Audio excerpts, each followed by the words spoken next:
The shit. You want to go with the Matrix trilogy, the fourth, resurrections, regurgitations? I mean, what are we talking about here, folks?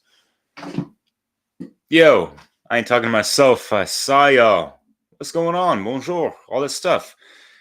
I'm making a new video just to make sure that, there's a bunch of people that are going to unsubscribe to my channel after this thing gets released, because that's what I'm fucking used to these days. Isn't life fucking glorious for any kind of content creator artist doing this shit like myself, day in, day fucking out? Y'all are fucking awesome sometimes, huh?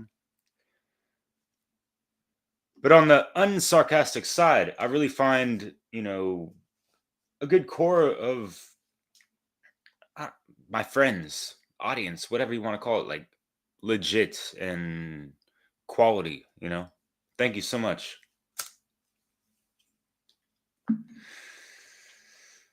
The rest, I don't know. Like, what y'all expect from this channel, Like, I'm trying to awaken your mind in so many different ways. This time we're going with movies instead of music. Because, where's this guy? I have my symbol, whatever.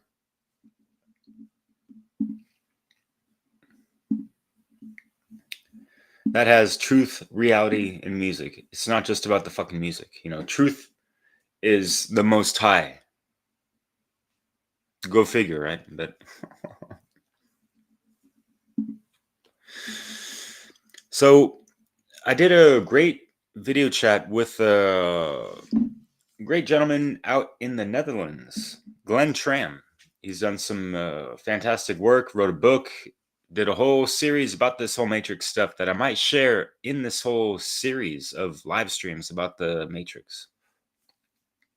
This is going to be a continual series. I'm going to do at least a 3 to 4 hour block on every single live stream regarding, this subject. I have, a bunch of stuff in line, including, some Matrix decoded stuff, other, video criticisms, because I want to synthesize, the polarizations of things, because we got a lot of people talking about how and apparently the Wachowskis, they were talking about how this movie allegorically it's about transitioning into transgenderism. Just because they did, and if you really break down the movie, that's not what the fuck it's about at all. But if you equate, let me back up, because it may relate to that if you equate the transhumanist agenda with the transgender agenda, in a sense, and kind of how it's run by the same people behind the fucking scenes. Yeah, that makes a lot of fucking sense. But so there's a lot of shit that went over people's heads in regards to this entire movie series and this and that. And I was really intrigued by the fourth movie and just how it didn't get a lot of good feedback. And what's sad is that it's incredibly insightful and ironic and satirical and genius all at the same time. And yes, I'm not the biggest fan of some of their CGI action scenes. That's not what I watch movies for. It's more about the philosophical, spiritual, and just life lessons in general, and the mirror that is showing on to the public in regards to what's going on in this reality, or what could be possibly. People in the know, they're not just doing this predictive programming, as y'all seen, a la Simpsons, right, with all their stuff. But wouldn't it make more sense to call it projective programming, because they are projecting what they already kind of know into the reality field and kind of seeding the collective consciousness with these ideas for things that could be future possibility, and it could be a forewarning. It could be something that they're laying out for the dark agendas. It could be what the fuck ever, So people just need to lay their biases aside sometimes when analyzing, certain media. Speaking of which, I like what Critical Drinker has been doing with a good amount of the movies and stuff and calling out Hollywood bullshit. Yet, like folks like him, I don't think they've really delved deep into esoteric research to fully understand the wide spectrum of, allegorical stories and this and that. Although he has a really good analysis and articulation of things, in respects to his, level of consciousness, So I'm going to play this first before I get into the main video, which is going to be about 2 hours long with Dissolving the Divide, Leslie Powers and I, that's what we do. But let's play this, and this is 10 minutes long, Critical Drinker, and let me know what's going on in your thinker. It takes quite a lot to stir me from the party food and Prosecco-induced coma that I tend to live in between Christmas and New Year, but The Matrix Resurrections is such a movie. Not because I'm here to sing its praises like Spider-Man No Way Home or anything. God no. This movie is quite literally the yin to No Way Home's yang. A boring, cynical, creatively bankrupt attempt to milk an old franchise for all it's worth, awkwardly retconning new ideas into a narrative that was already completed decades earlier, shat out by a past her prime filmmaker who doesn't seem to know why she's even making this film, and featuring a mixture of creaky middle-aged actors who can barely keep up with the action scenes, and a cast of forgettable young hopefuls that are about as memorable and distinctive as a late-night visit to McDonald's. In short, The Matrix Redirections is everything I feared it would be in my trailer review, and more. Much more. Damn, even I didn't predict just how shit this film would be. Anyway, as they probably said on the first day of shooting this thing, let's get this shit show over with so we can all go home. The movie kicks off with a straight up rehash of the iconic opening scene from the first film, featuring a bunch of different actors, and if that alone doesn't clue you into the kind of shite you're about to experience, then all I can say is... ignorance is bliss. It also introduces us to gender studies graduate, who I initially assumed was going to become the new protagonist, only for the script to gradually forget that she even exists. Also, what the fuck is this monstrosity? It looks like someone took a bird's nest, spray painted it blue and superglued it to the top of her heads.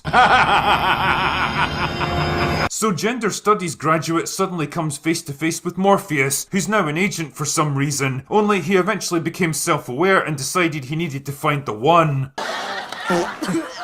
Fuck off, film. Anyway, once we've finished reminiscing about other better Matrix movies, it's time to reunite with Neo, who's now an older man working as a games designer for a respectable software company. It turns out the original Matrix movies were just a series of video games that Neo helped to develop 20 years earlier, and now his corporate overlords are pushing for a cash grab sequel. And if this is all coming across as desperately meta, like the movie's somehow trying to convince you it's on your side by mocking the very forces that led to its creation, then well, all I can say is...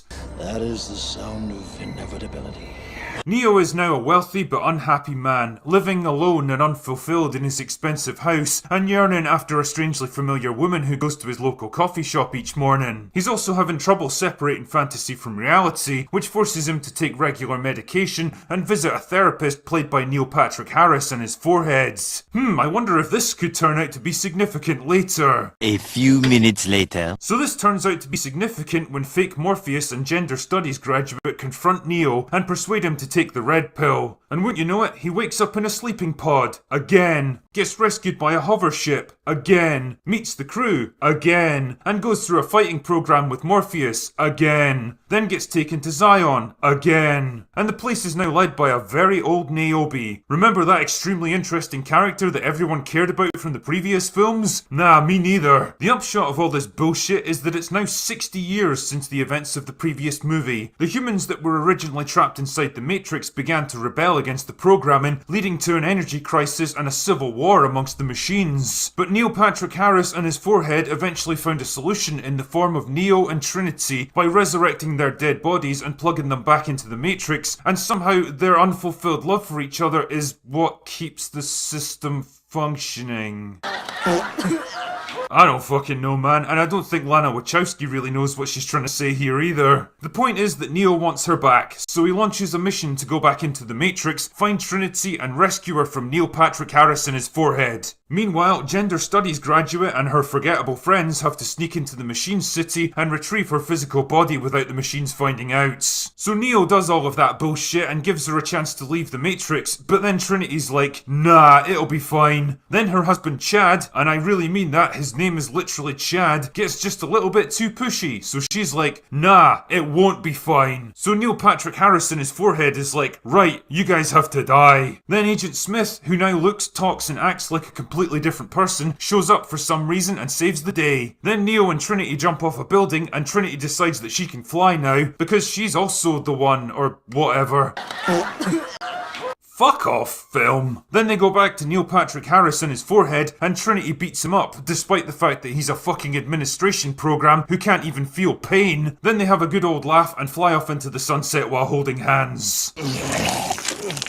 Fuck off, film. The Matrix Regurgitations is a fucking ridiculous disaster of a film that reads like a piece of clumsy fanfiction written by a sweaty, overweight teenager from 2004 who was bummed out that his favourite heroes got killed and wanted to bring them back to life again for more adventures. It accomplishes absolutely nothing except to undermine and reset everything that happened in the previous 3 movies. Once again, Neo's trapped inside the Matrix and has to be freed so that he can see the world for what it really is. Once again, humanity is enslaved by the machines and only a small force of resistance fighters can rescue them. Once again, there's hovercrafts and sentinels and a human city deep underground. And once again, a character has to discover their true power so they can fulfill their destiny. It doesn't just recycle the same concepts and philosophical ideas, it literally rehashes the same exact scenes, dialogue and characters beat for beat, sometimes even going so far as to overlay footage from the original movie. Instead of paying homage to its predecessors and cleverly working in iconic lines and character beats into a new story like, say, No Way Home, The Matrix Revelations just straight up copies stuff under the weak pretense that it's ironically making fun of cash grab sequels. Sorry Lana, but you don't get to have your cake, eat it, and mock the whole concept of cake at the same time. Back when I reviewed the trailer, I questioned why they would even make a sequel like this long after the Matrix bubble had burst, and what new ideas they could realistically bring to a narrative that already felt pretty complete. And after watching it from start to finish, I still can't fucking tell you, and I don't think Lana Wachowski can either. There's some pretty crude observations about modern culture being obsessed with feelings over facts, which I can almost imagine driving certain parts of Twitter into a frenzy of impotent rage. Some extremely clunky dialogue about the red pills and how a person's life boils down to more than just a binary choice. I wonder what that might have been influenced by. And if I was to be super forgiving, I'll acknowledge that the film's message that neither men nor women can reach their full potential alone, and that a union of the two is needed to maintain a balanced society, is actually a pretty fair one. And again, picturing the reaction to a premise like this really does put a smile on my face. But generally speaking, the film feels like a cynical repeat of the same process that drove The Force Awakens, reintroducing characters and events from previous movies and using them as a jumping off point to retell the same fucking story all over again. Like the romance between Neo and Trinity. I mean, as cool as they were individually, they weren't exactly electrifying as a couple, so it's kind of baffling that their love for each other now forms the core of this story. Their romance scenes always felt like two robots in attractive looking skin suits awkwardly trying to emulate human behaviour, and I can't say that much has changed 20 years later. Neither of them seem particularly invested in what they're doing, especially Carrie-Anne Moss, who looks kind of embarrassed and uncomfortable with a script that tries to retcon Trinity into a messiah-like figure that the entire narrative now revolves around. I mean, isn't the point of the one that, well, there's only supposed to be one of them? Trinity was a great character all by herself. She didn't need all this extra crap built on top of her. I mean, I guess I should be kind of thankful that they didn't completely Luke Skywalker Neo in the process, but goddamn, the whole thing just smacks of a simple-minded need to make your two leads exactly as strong and capable as each other. We're not fucking children, we understand there's a bit of give and take to stuff like this. People don't have to have exactly the same levels of strength and capability to be considered equally important. I also had my doubts about the prospect of two actors in their mid-50s being able to pull off physically demanding action scenes, and well, the Matrix recirculations pretty much confirmed my worst fears. Don't get me wrong, Keanu Reeves is always going to be awesome, but at 57, he just doesn't have the kind of speed and energy that made the Matrix's fight scenes so fucking incredible to watch. The fights here are slow and clumsy and lazily shot, and it feels like such a step backwards from the fast-paced, highly technical kung fu fights that we once had.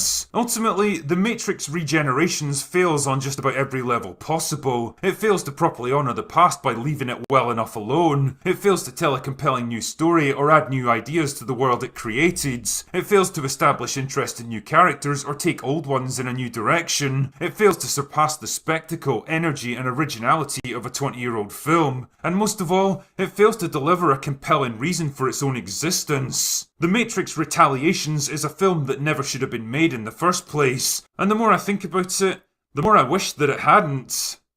Anyway, that's all I've got for today. Go away now. Get out of here, cat.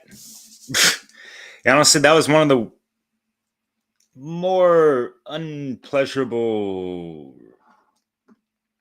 reviews I've heard from that guy.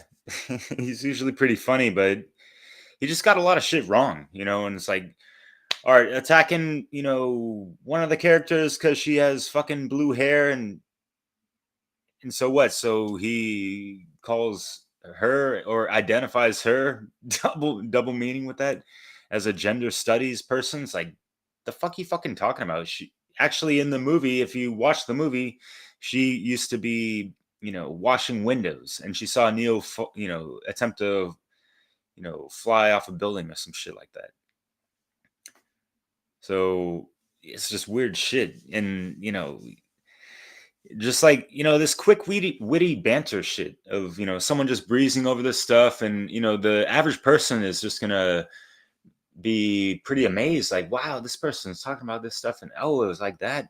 It's like, no, actually do your own critical thinking. See these things for yourself and weigh that up against another person's biased fucking and bullshit opinions, like it ain't that hard, and honestly, it's just, you're watching a movie like, oh, life is so fucking challenging, right? What the fuck, like, you think the life of any kind of movie critic is hard and arduous and, so taxing, the day in, day out, like, give me a fucking break. I've seen woker movies than that, but so yeah, the critical drinker, he's like, oh yeah, so Neo does this again and again and again. It's not, they did a way of, re-navigating Neo and the audience back into the Matrix system in a clever way that just went over a lot of people's fucking heads straight the fuck up. And he didn't go back to Zion. He went to, what is it, Io? So, right then and there, it's like, how could you get that shit wrong? And who are holding people like him accountable for this shit? He's got like 2 million subscribers, that's pretty impressive. But anyways, and like, oh, Lana Wachowski, like, he said, like, she can't have her cake and eat it too, and whatever else she wants to do with that. And it was like a triple entendre. And it's funny because you just didn't understand where she's coming from, and you're like clutching at straws with your fucking logical fallacies.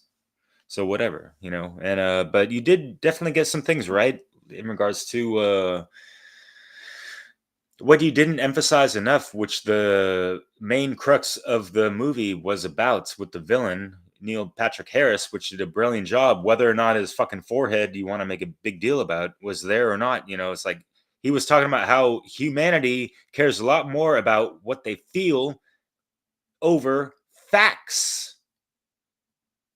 That means they care more about, their emotions and how they feel about certain truths than the actual fucking objective truth itself.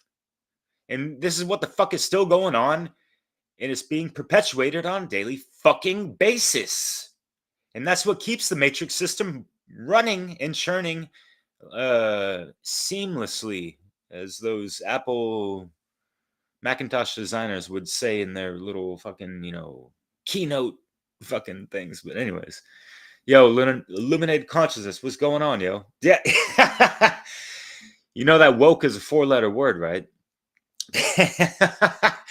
I like to say it's activated. I kind of have well, I'll mention it later on, but yeah. So when people are activated, that heart core chakra activation, being awakened from that center point, the first eye, that shit, that's really being an awakened and activated individual. And that's what Neo and Trinity had between themselves. And he was criticizing the fact that, like, oh, they're, the movies were, revolving around their love story when they didn't really have that much chemistry. Well, how much chemistry do you expect two people who are enslaved in a fucking matrix system and, like, trying to heal through a shitload of trauma after getting unplugged, with their fucking, all these, metallic points that are still embedded in their fucking spine outside of the matrix, and they're trying to make sense of all that shit and have, some kind of love bond? What kind of chemistry do you expect with that? Like, so he doesn't understand things like, the alchemical wedding and Hyros Gamos and the sacred unity of the masculine and feminine, which is what ignites that, you see that, explosion when they're trying to reach out and touch. People look at that shit so fucking literally. If you can just, if you were to watch the movie, blindfolded, you would understand more about the movie allegorically than you would if you were watching it, worrying about all these special effects and all that stuff, which kind of takes away from people's attentiveness and focus towards, the actual message and allegory embedded or encrypted or encoded in these movies like The Matrix. So, yeah. It's just like, the 4-letter word of conditioning of how things get thrown into the main or mainstream, and they get watered the fuck down. Yeah, like, I'm glad you're awake, man. That's cool. And then, folks back in the day would be like, yeah, man, stay woke. They would say that afterwards. And then it just became a fucking, buzzword and a fad. And people are saying that over, like, the smallest little bit of awareness that doesn't mean or even amount to shit, even not much, personal empowerment, development, and all this stuff. And they're still believing a lot of the propaganda and matrix minutia miasma. So how awakened are they really? People throw that word out like a motherfucking virtue signaling ass clown fucking hat that they're wearing at the time, type of shit. You can check out my video on that. It's called, Virtue Signaling, the Spiritual Fashion Show. I talk more in depth about that. But so that's pretty much all I got on the whole Matrix regurgitations. Before we got another video, and geez, the fact that I'm in France, I just gotta mention one thing. Château Aubryon, 1959. Magnificent wine. I love French wine. Like I love the French language. I have sampled every language. French is my favorite. Fantastic language. Especially to curse with. Nom de Dieu, de putain de bordel de merde de saloperie de connard d'enculé de ta mère. You see, it's like wiping your ass with silk. I love it. Is it really though? Nom de Dieu, putain de saloperie de merde, enculé de n'importe quoi. Mon gars, mais qu'est-ce qu'il y a? Exactement. Mais bon. Eh oui, justement, les gars, il faut vous compreniez très bien que, yes, my friend, I am in France and I like to play the bilingual dance, if you will. Honestly, I feel like, that movie, when, like the Merovingian, yeah, it's like a character, folks love to hate, right? But do not equate him with the average French person. Not the fuck at all. You need to equate him with some kind of, ancient bloodline, dark occultist who is very advanced, more than us, in regards to psychology and hermetic principles and those types of things, because they study that more than us because they want to wield that against us. That's how these things fucking work. Mais mon de Dieu, putain de merde, mais c'est quoi ce putain de saloperie, les gars? Mais qu'est-ce qu'il y a? Allez, should I keep going? Nah, we are going to continue going with the show. Damn, I got the chat with the One Great Work Warriors. We just, launched Art of the Craft. You can check that out. And it's great, like when I upload things like that, I see, folks unsubscribing to my channel. It's fucking awesome motivation. You should examine my life and see how the fuck that goes down sometimes. But this video is called Resurrecting the Ignored Lessons from the Matrix. We kind of go over the whole series, but in this video, it's focusing on, the last one and kind of hinting towards, is there a Matrix 5 coming up? Stay tuned. That's the cliffhanger. Am I going to keep your attention span for that? No. I don't fuck around with these little tricks and whatever the hell, I'm just, broadcasting live and direct and trying to respect, people's time and attention and energy and stuff, and bring quality content to the conversation and your screens. So, and that's what we do week in, week out with the Dissolving the Divide. In case folks are not aware of that, it is right here. And it's a great podcast that is not like a whole lot of others. It's, a 2-on-1 type of conversation. Leslie Powers and I, we ask a lot of questions in the framework of, trying to bridge gaps on the polarization of all these, dialectic sensations that are dividing the nations. What the hell, right? So anyways, we're going to play this. Once again, Glenn Tram is in the One Great Work Network. Y'all can check that out. Do I have a link for that? No, but you can check out. I've referenced this, time in, time out for years on end at this point. So you can check my link tree or tap link as well, because, yeah, I try to showcase a lot of great works that you can learn from as well. It's not about me. It's about what the truth I've learned about can help anyone and everyone. So, and that's just through my, process and filtration of weeding out all the fucking bullshit, because there's oodles of it, right? Unfortunately. But yeah. Yo, Crip Rick, what's cracking, man? Them One Great Work Warriors, gotta love those beautiful distractions. But yeah, without further detraction from this,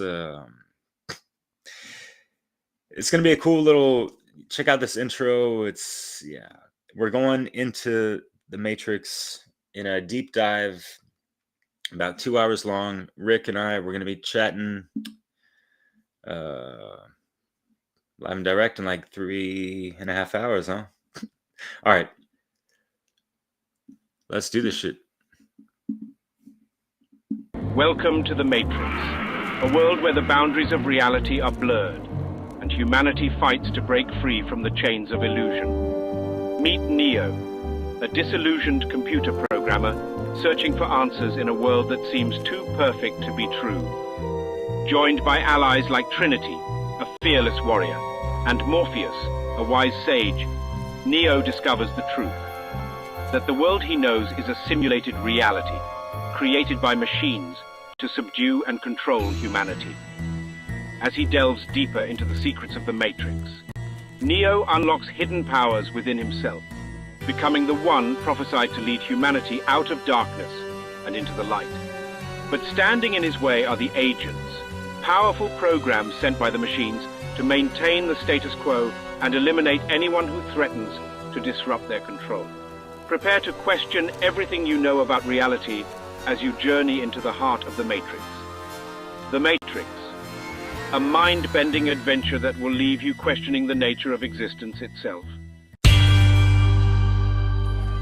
So, you have a fourth Matrix movie for me? Yes, sir, I do. And I have to say, it was tough to crack this one because of how the trilogy, ended and the story was complete and all done. Right. The story was over. It was done with. But you figured out how to bring it back. I did, sir. I kinda did. Amazing. So let's hear it. Right, so we're gonna meet an older Neo, right? And he's a famous video game developer who made a super popular trilogy called The Matrix. Oh. And the trilogy is done, the story's complete, but the decision makers are forcing him to make a fourth one. Right. And he doesn't want to do it, but his boss is like, Warner Bros. Are going to make this fourth one with or without us. Do we have a problem here? You tell me. You want to take this outside, buddy? I would love to take this outside. Well, then let's take this outside. Fine with me. This is nice. Yeah, fresh air, right? Makes a huge difference in my mood. Gets stuffy in there sometimes. It does, yeah. Well, we should get back, though. So, yeah. So, let me give a little bit of background of myself. So, my name is Glenn Tram. I'm from actually the Dutch Caribbean part of Holland, which is, I was born there. I lived most of my life in Holland. The island that I was born is Curaçao. I told you guys about it. I have my own podcast show, The Great World Experience. I'm doing this for a long time right now already. But I started really seriously with this work in 2019 when I launched my book Anarchos, which is actually means anarchy. And I'm doing right now a second edition of that. I think hopefully Leslie and Derek, you can put some information attached to this so people can go and get that book or to read it online as well. You can have it on Kindle and Amazon, those kind of things. But I have my podcast on thegreatworldexperience.com. But by the way, it's all Dutch. So if you guys are listening in English-speaking audience, sorry for that. There are some English material. My book is in English, so you can get that one. That's not a problem. But almost everything is in Dutch because my focus, of course, is for the Dutch audience. The other thing I do is I do a live show called Eigen Pad, which means your own path. This is your own, I'm teaching people to be responsible and moral and free and try to do things their own way. They don't have to follow this programming that they get from the government. So that's my focus. That's my real work. What I do beside all this is programming. I'm a software programmer, software engineer actually, and I design software. For the great work, I'm busy right now as well for some cool stuff coming up. But if you guys keep watching, and we will stay in contact anyway, Derek and Leslie. And when things are moving, I can come back to the show. We can share some great stuff for the freedom community as well. So yes, that is who I am and what I do.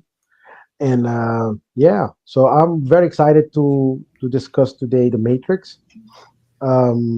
So we were talking about a little bit about slavery as well, and we're talking about all these things there. So actually, the Matrix is all the movie talks about. It's about understanding what the Matrix is, knowing how to get out of the Matrix. There's the third movie talk about that one, and why we are in the Matrix. The second movie talk about that one.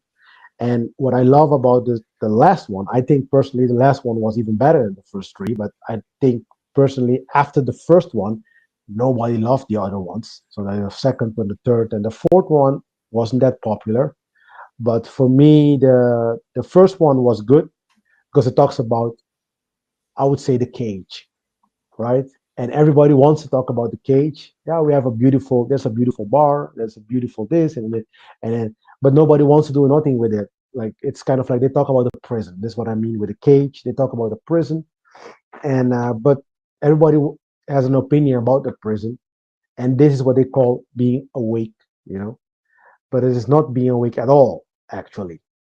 So, but since human history, since the dawn of humanity, people has been struggling with this thing called slavery. And slavery, as I have said so many times in my own podcast as well, has nothing to do with color either. Like color slavery is one inch of slave systems that we know about, that everybody's putting their focus in on that part of slavery as well, and then the rest of this they don't even see it, like the other slave systems, other slave um, um, the other ways to enslave people. We don't even know that it exists. Well, And wouldn't you even say that, they don't even know that it exists, but they also, unconsciously partake in building the prison system that we're all entrapped in as well? yes, yes, true. So they are actually part of building it. That is even the saddest part of all of it. That they are part of building the slaves. In my book, I even say that you you are unconsciously, you know, creating this system to enslave others, which you are not allowed to do. But even worse, you're enslaving yourself, which is even the worst part of it all. Because I think if you would ask somebody, would you like to be a slave? They would tell you no, but they do the opposite of what they're saying, right? And this is then the problem that we continually get from not understanding, not knowing, not doing our due diligence before being part of any type of system. Okay, so actually, yes, I am personally not for what you would say harsh type of education. I consider myself a teacher, but in some of my podcasts, I'm very straight to the point, very harsh, very. It is the masculine energy, Leslie. That is what I was trying to tell you as well. Like I understand where you come from, but it is the masculine energy. It is Yeah. the masculine. It's a little bit different than the feminine energy. I do get, of course, some, some feedback. Say, yeah, I don't like you to, scream or whatever. Um, but for some people, that works. That works very good, even. Yeah, I And had to get used to that, when yeah, I came into this work and was learning from Mark Passio and Sethicus, and yeah, that's, and I had to really talk to myself about it because I knew that what they were saying was really important, and yeah, I asked questions. I wanted to understand, and I came to that understanding that is a very sort of kind of far edge masculine energy yeah. that is needed. It is It's needed. needed. Yeah, It's that triple C in the place to be, as a what I like to call the trifecta of, the all caps, care, compassion, and conviction. With yeah, symmetrically, aligned with yeah. that divine, like, Energy. self-defense with the Yeah. non-violence principle, balanced Hyros Gamos type of thing. But yeah.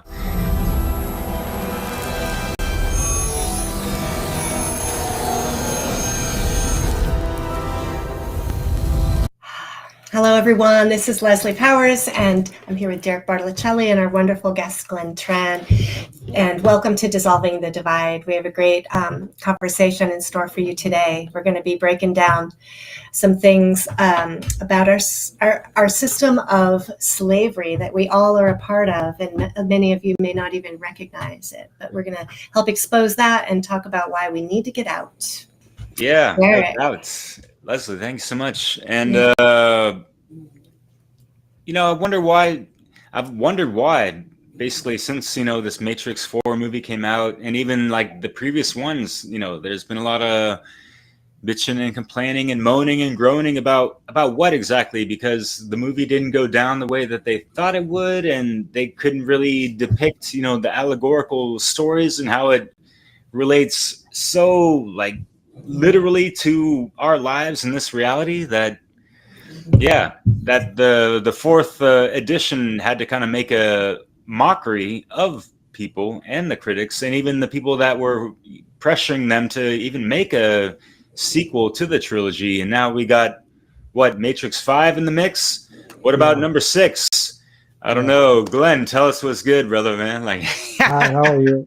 Hi, Hi. How are you So guys? glad for you to be here. Yeah. No, it's my pleasure.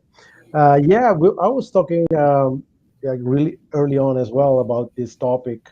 I talked to some of our colleagues even in the One Great Work Network about this topic. And today, actually, I wanted to kind of like bring a different twist to it, because we have a lot of information on the movie, even though there are some misinformation or some misinterpretation of the movie. Um, but what the movie is really about is actually slavery. I mentioned it already. Slavery is like the redlining and everything. We don't even know. Most of us don't even know what slavery is. When we think about slavery, we think about like the Jews being enslaved in Egypt, or white people enslaving black people, or all these. But these are only symptoms of a bigger problem. Humanity has been struggling with this problem from the beginning. So and actually, the whole process of awakening is to get ourselves to understand that we're all one, that we are all come from the same source, that we are all are from the same, you can say, creator, and that we are all aspect of each other. So basically, I'm talking to myself in a sense. So you know what I mean. So uh, I just want to bring actually to your audience right now the real reason why the reason why it's so important to escape from the matrix, because the first movie talks about what is the matrix. I think uh, everybody loved that. The second movie talked about why we are in the matrix, right? So what is the matrix actually? I can summarize it: is the controlling of the mind. So that is what it's all about, how they control people's mind through uh, all types of institutions, services. So you can name it. I would say I when I talk about the first matrix, or what is the matrix, for me, three things come to mind: religion, controlling of the mind; government, controlling of the mind; and actually even money, because money, like the whole monetary system, is a way to influence and manipulate people. So these are the three, you can say, trinity, the satanic trinity, Unholy Trinity, yeah. on whole, yeah. Unlike, So the real Trinity, like the character and what she represents, man. exactly, Sorry, exactly, yeah. exactly. So that is what the matrix is all about. So there's a very few people in the world who can really, when they talk about these slave system, who will mention these three institutions. They would never mention these three institutions, because they don't understand them to be a slave system. They are not in their mind. They are devices to help us. But if you really go back to our history of the human race, even, you know that these systems were given to us to control us. So, and that is all the problem, like they say in Spanish, problema numero uno. It's the first problem that we will have. Yeah. So to start understanding that. So if anybody, doesn't matter what color, which race or whatever, if you support this system, actually, in a sense, you are contributing to building a prison, not for yourself, but also for others, which actually you shouldn't be doing, and you're not even allowed to do that. So the second movie talks about why we are in the matrix.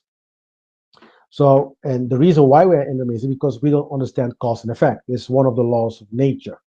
Yeah, cause and effect is because of our collective actions that we do, that will trigger certain results. So actually, don't say nothing about what the government is doing, what these religious people are doing, these pastors and these mega churches and whatnot. Your silence actually, like people most say, I do nothing. I am actually doing nothing means you are agreeing with their agenda, and therefore you are part of the problem. So the only way to be part of the solution is to actively be involved in getting people more consciously awake and getting these systems actually removed from our society. We have to be very clear sometimes. We have to use specific language because otherwise people will make something that is not been said.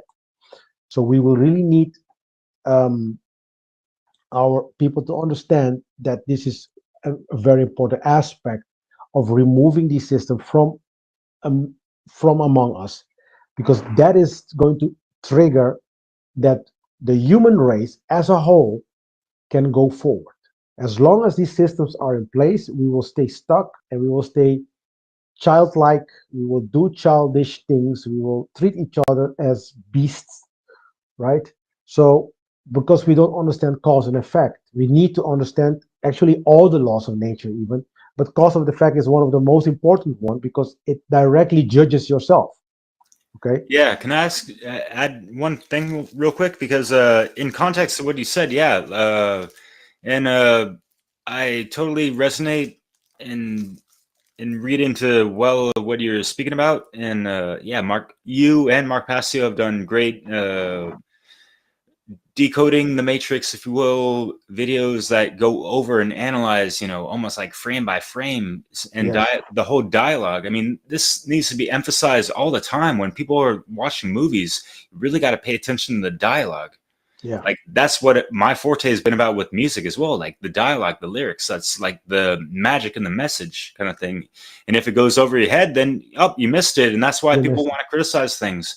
So fast forward to the time of the Matrix, they are following the AI timeline, which is what people are mixed in right now as we speak, and it foreshadows so much of what the hell people are getting themselves involved with, unfortunately. So why is you're going over the trivium, the who, what, where, when, why of the Matrix, and why this movie and all this stuff, and like, so why does the Matrix exist as well, is another question that needs to be emphasized more, is because it exists so that our human life force energy can supply fuel to the machines so they can keep running the system at infinitum type of shit. So yeah.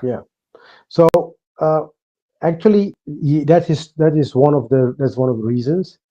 But of course, if you're more into a more kind of like alien research kind of a thing, you will get to understand our ancestry even better.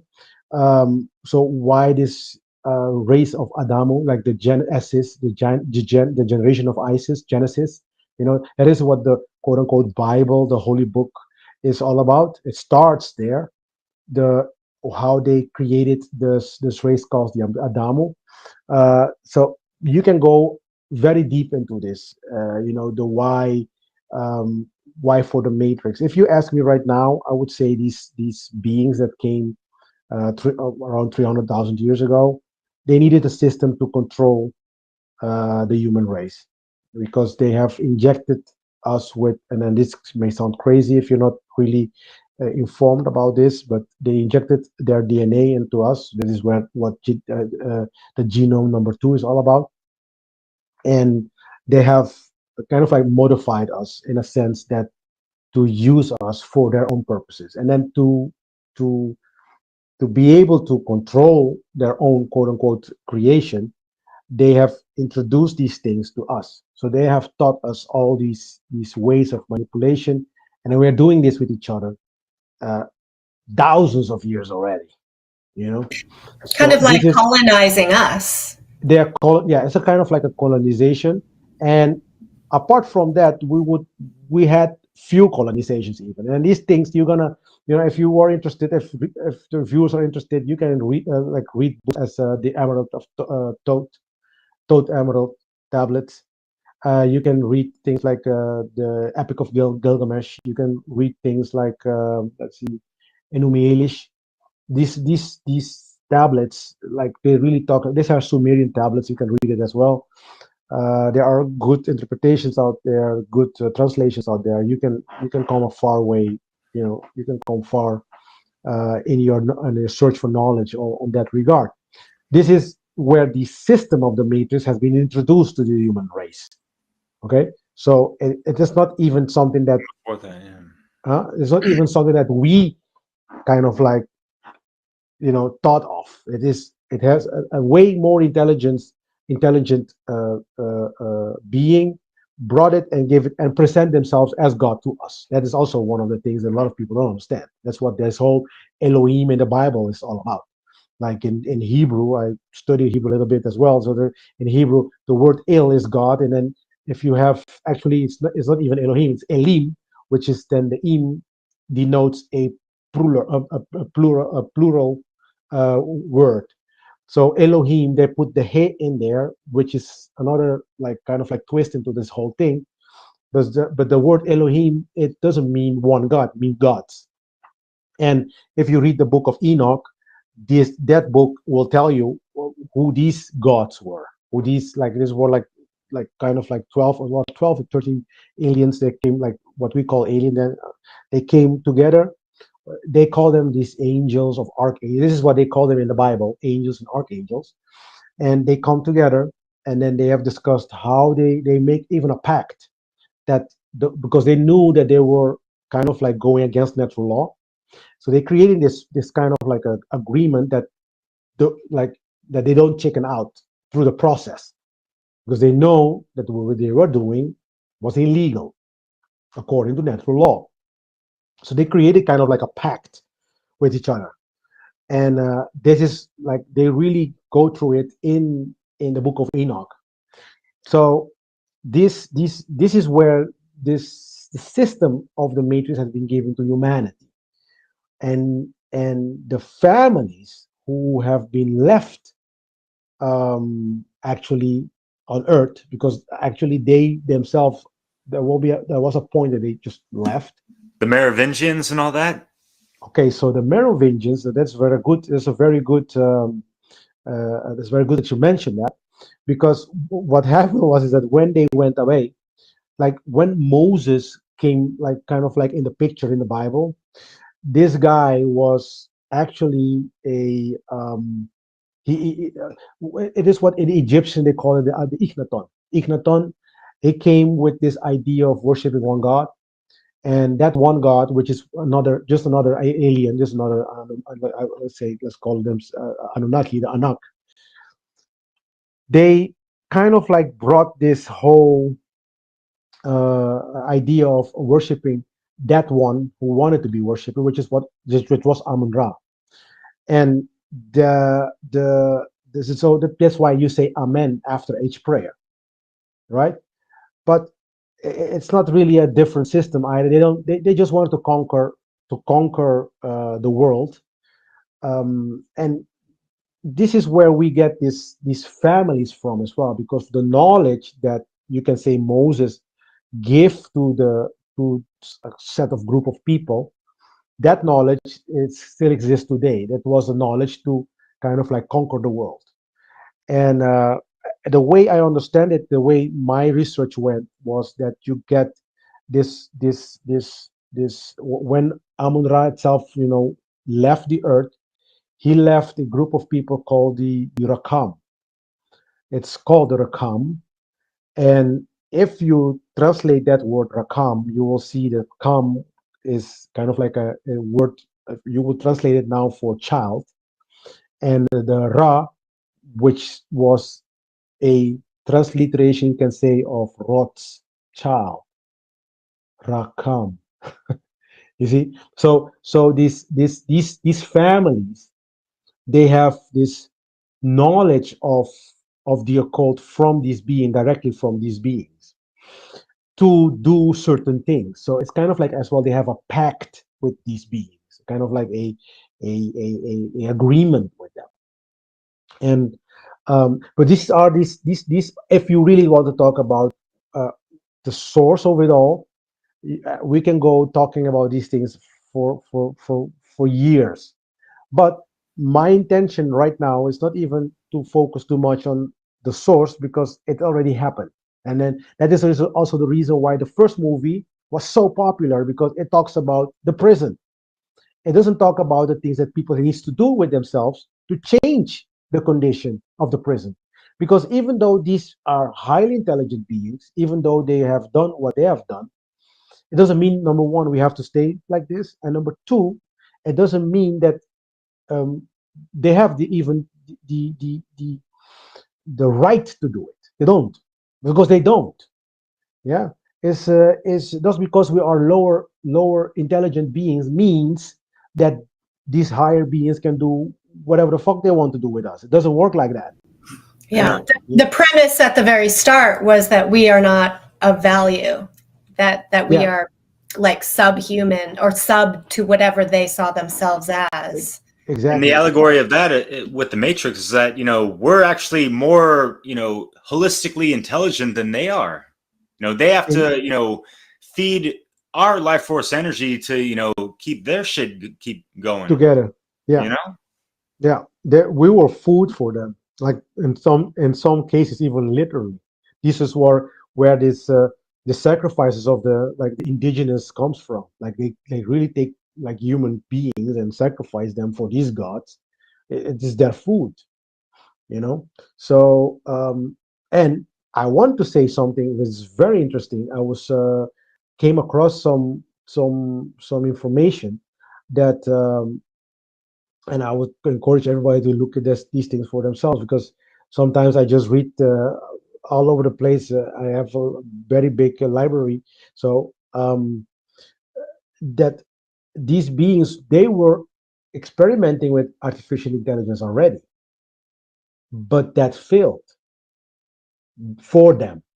So now we are playing with fire, you can say, because now they were using it, it failed on their own, like you can say, on their own planet, and now we are doing the same shit that failed there. We are trying it, we are playing with fire. Actually, we don't even know what we're talking about, we don't even know what we're doing.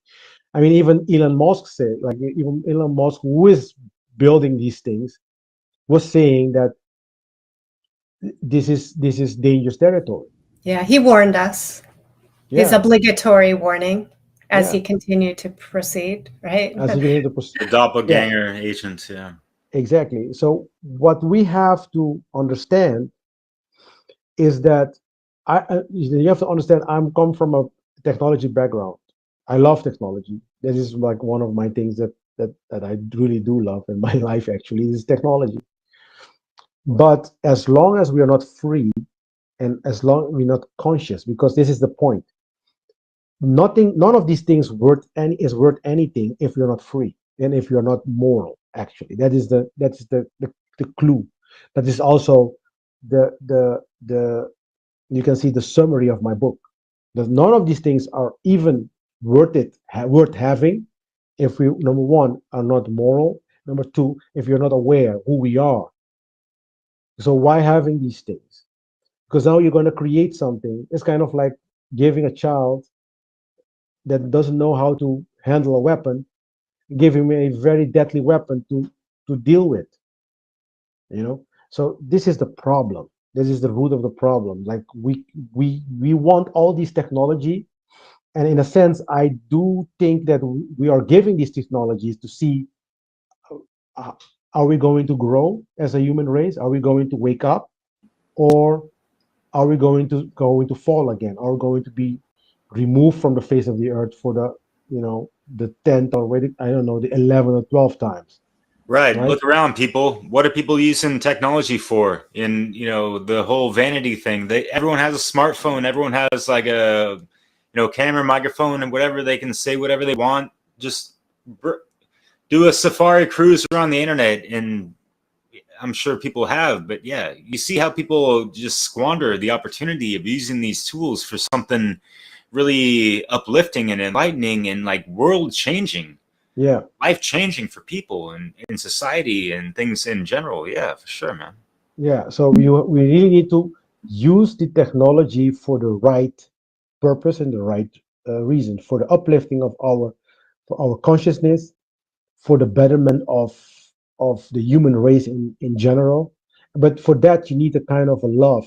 In Matrix, they complete, like Neo doesn't find his purpose unless it connects, or unless he connects with Trinity, which is a symbol of love. That's why we are in green right now today. The symbol of love, symbol of care. Yeah. So it is. It is a the the the focus of the movies as well, to provide this connection, this genuine connection between the masculine and the feminine energy, the genuine love energy going, like the interplay between these two going on in the human race. They really kill the feminine energy, the love energy from people. They really kill it. I mean, you will see this feminine energy being attacked all over the place. I think we have seen this whole neo-feminism and this whole stupidity going on of equality and those kind of things. I am for equal rights. Don't get me wrong, but I'm more for the old version than the new version. The new version is, let's kill the masculine uh, energy. That is more the new version. The old version was, if I'm a female, I have the same skill set. I should be get paid the same as a male version with the same skill set. That is logic. I totally agree with that. That's not the problem. What I don't agree with is, oh, let's kill these male people and take over the world, you can say. Right, And down with the patriarchy, even though they might support things via proxy or voting for whatever system that is patriarchal via religion or government or all this stuff. So yeah, we can find a lot of hypocrisy in that, like you exactly. mentioned. Yeah, man.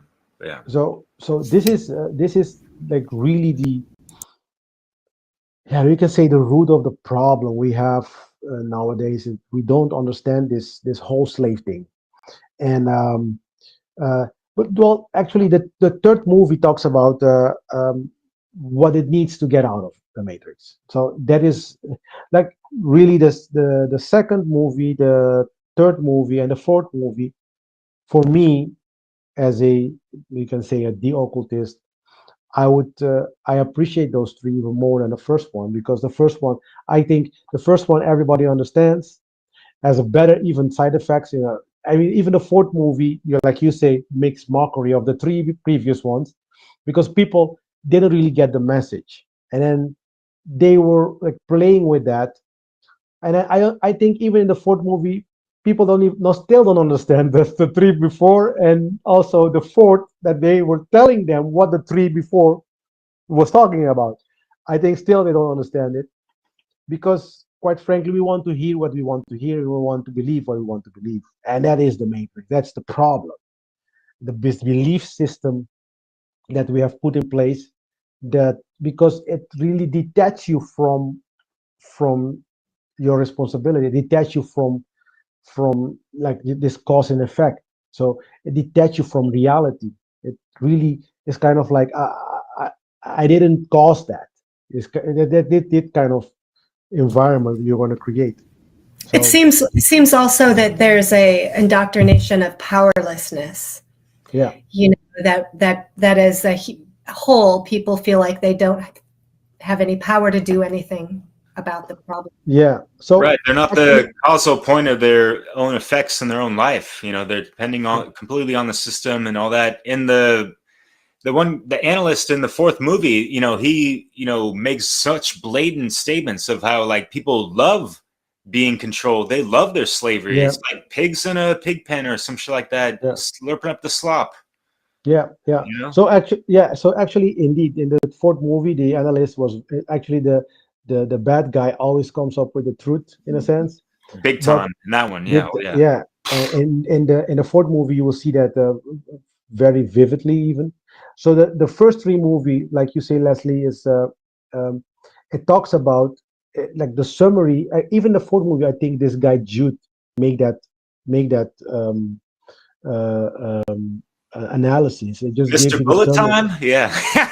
Yeah, no, yeah, that guy. Yeah. This So raspy yeah, voice, yeah. Like, I think sorry.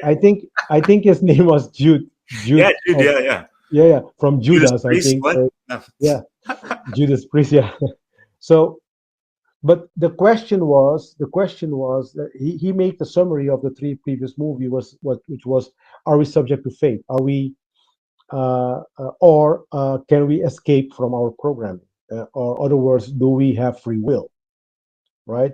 So this question, this is the root of all the evil that exists. Is the moment we start questioning our free will, this is the moment that slave systems and people who love to enslave others will start, doing their thing.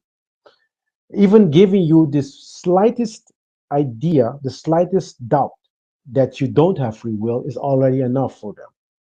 So they can start moving and do things, because that means that justify everything they do with you. Okay, so this free will, you really need to cherish it. Actually, this I always said, even to my kids, talking about conscious parenting, is that without free will there is no purpose. There is nothing else than freedom. In freedom you can do everything else. Without freedom, then you will have other parties limiting you. The only thing you have to make sure is that like you shouldn't be limiting others either. So you should be a good guardian of yourself, of your own body, a good guardian of the world, and you should be keeping this freedom thing always before you, and make sure that your freedom is not impeached and others' freedom is not impeached either, because it's also, you are your brother's keeper. You know. So I'm not saying you should go out and fight with everybody, but you should make people conscious about their choices, and make people conscious about that you are harming somebody else as much as possible. So Hyros Gamos, yo. Remember Mario West talks about that a lot, which, you and her have, did yeah, a 3-part series, how many, like at least 5 hours together. yeah, Listeners, check that out on Maria's Love, Truth, and Beauty, or Glenn, your channel as well. yeah, But as far as like, like the such powerful, significant, representation, allegorical or directly, people really just have the eyes to see these things of the true alchemical wedding, that, the such profound sacred bond between the masculine and feminine. And yeah, the movie portrays, a man and a woman, but if we, see that, as within oneself, as, everyone can be Neo. We just have to, get that Neo cortex activated and have that symmetry of the balance, harmony of the masculine and feminine side of the brain as well. yeah, And have yeah, that true care and compassion with that self-defense principle. And it just magnifies out when it's harmonized. And that's why, yeah, obviously in the movie The Matrix, they wanted to amplify the most output of energy from those two, to loose out that energy, and you could take that back to the archons that do that on us, yeah. The archons, yeah, you know what I mean? So yeah, yeah, man, there's so many things to draw from this, and it's such a shame that people didn't really take this into account when watching the movie. They just wanted to see it from their own perspective, which in the movie they made direct, like, yeah, call to that. reference. Like, people just want to, see what they want to see or whatever, Yeah. and And then you will see Neo like, just these idiots. Like he was really like irritated, because there's one scene when they are all sitting down discussing the fourth game, because in the fourth movie it is kind of like the three previous matrices was a game, and then they were like, okay, so how would we do then, like again? bullet time. Yeah, bullet time. Fuck this So shit. people Sorry. people thought, oh, the first movie was about bullet time. It is cool stuff. It was cool side effect though, to be honest. But the movie was not about that. It was more than only this side effect. And then you will see Neo like shaking his head like, oh my god, these idiots. He was so irritated about their incapability of understanding what it's all about. And so actually the fourth movie I even like even more. And the reason why I like it more is because it talks about the human responsibility. Actually, it talks about what is your purpose, what are you doing here on earth. And that is the reason as well why it didn't resonate to a lot of people, because it's about responsibility. So it's about what should you be changing inside of you. And nobody wants to talk about it because everybody thinks they're perfect, of course. So what is it that needs to be changed in you? And if we all change collectively, what the result of that change, what it will bring to us, because that is actually true freedom.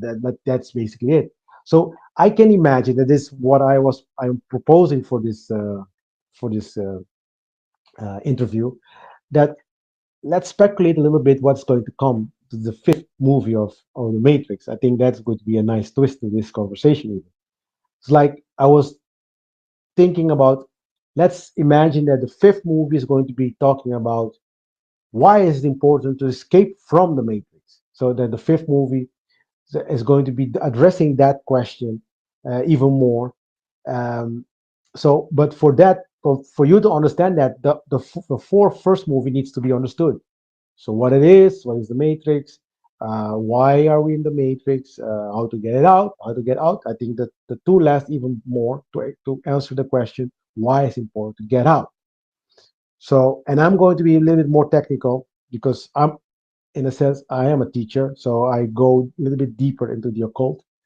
I'm going to dig deeper into the materials, and I'm going to explain the Egyptian version of who we are. So, and based on that, and then we can have this conversation. We can, you guys can ask me questions, and we can have this fun thing going on. But for the Egyptian, for instance, they understood a lot of things that we don't, like in our Western way of thinking, will be completely different. Okay, so to start with, the Egyptian don't make distinction between heaven and earth. So for them, heaven and earth, like what's happened in heaven is happened on earth. That is the law of correspondence, actually. So what is above is also below. That the whole idea, what is within is without. So this whole idea, but it is understood on a completely different level. They really don't make a distinction between the two. So that is the first thing. So, but why is it important to actually, the question central to why is it important to escape the matrix? What I mean with that is, why is it important to be free? Because I think until this day, the moment, as long as people don't understand why it is important to be free, they will not do any type of work towards themselves, neither towards bringing freedom into the world. So why is it important to be free? So the first thing to understand is yourself. That is what the fourth movie is talking about. Who are you, right? And I'm going to summarize it. People can really look at it later. So actually, we are consciousness. Okay, we are consciousness with having a physical experience, and this consciousness, actually, you have to ask yourself, what is consciousness? I would say intelligence and thought. That's consciousness, a way of as well, the ability to reason. Not all animals cannot reason. They cannot see something and reason about it and make a decision based on that reasoning. So animals work on instinct. So but for the rest, this is the reason I bring this up. But for the rest, everything you can find in a human being, you can find in an animal. The only thing you cannot find is consciousness. And the second thing is will. Okay? So if we understand correctly, the true self, what we call then the true self, is consciousness and will of every human being. It is your consciousness and your will. And what I call the not self is the rest, your body. Right? And the not self operates under the laws of nature. Okay, it operates under these laws because these laws are created so there can be harmony within the body. So let's put it this way: your heart pumps. But your heart pumps based on certain rhythm per minute. You're not consciously telling your body to do anything, right? You're not doing that, but your body is doing it for you. So this is where we find as well what we call equality with the Creator. So when the book, like kind of like the Bible, tells about, yeah, we are in the likeness of God. Yeah, I'm not talking about Genesis, because Genesis is a little bit different. It's a little bit of a different a caliber in the terminologies of likeness, because these beings wanted to create the human race as them in likeness. But most religion will talk that we will say that human beings are like God. So if we're talking about like, how do you mean like God? Well, the same as God, the same as human beings, the same as above, the same as below. So we are, what is the real self? Consciousness and will. What is the not self? Well, the body. And the body follows natural law. So if we take that picture and see if we can translate it into the Creator, that's why it is important to know yourself. Now you know yourself, and then they will say you will know the universe and the gods. So what is then the self of God? The same as human being, consciousness and will. What is then the not self of God? Well, the universe, the creation. You see? So now we understand a little bit more. Now we have a bit better context to go from. So now we have the self and the not self. I have a question to clarify this idea of consciousness and will being equated with God, and then the body not God. Because I think that I've been thinking in terms of that everything is God. It is a very good.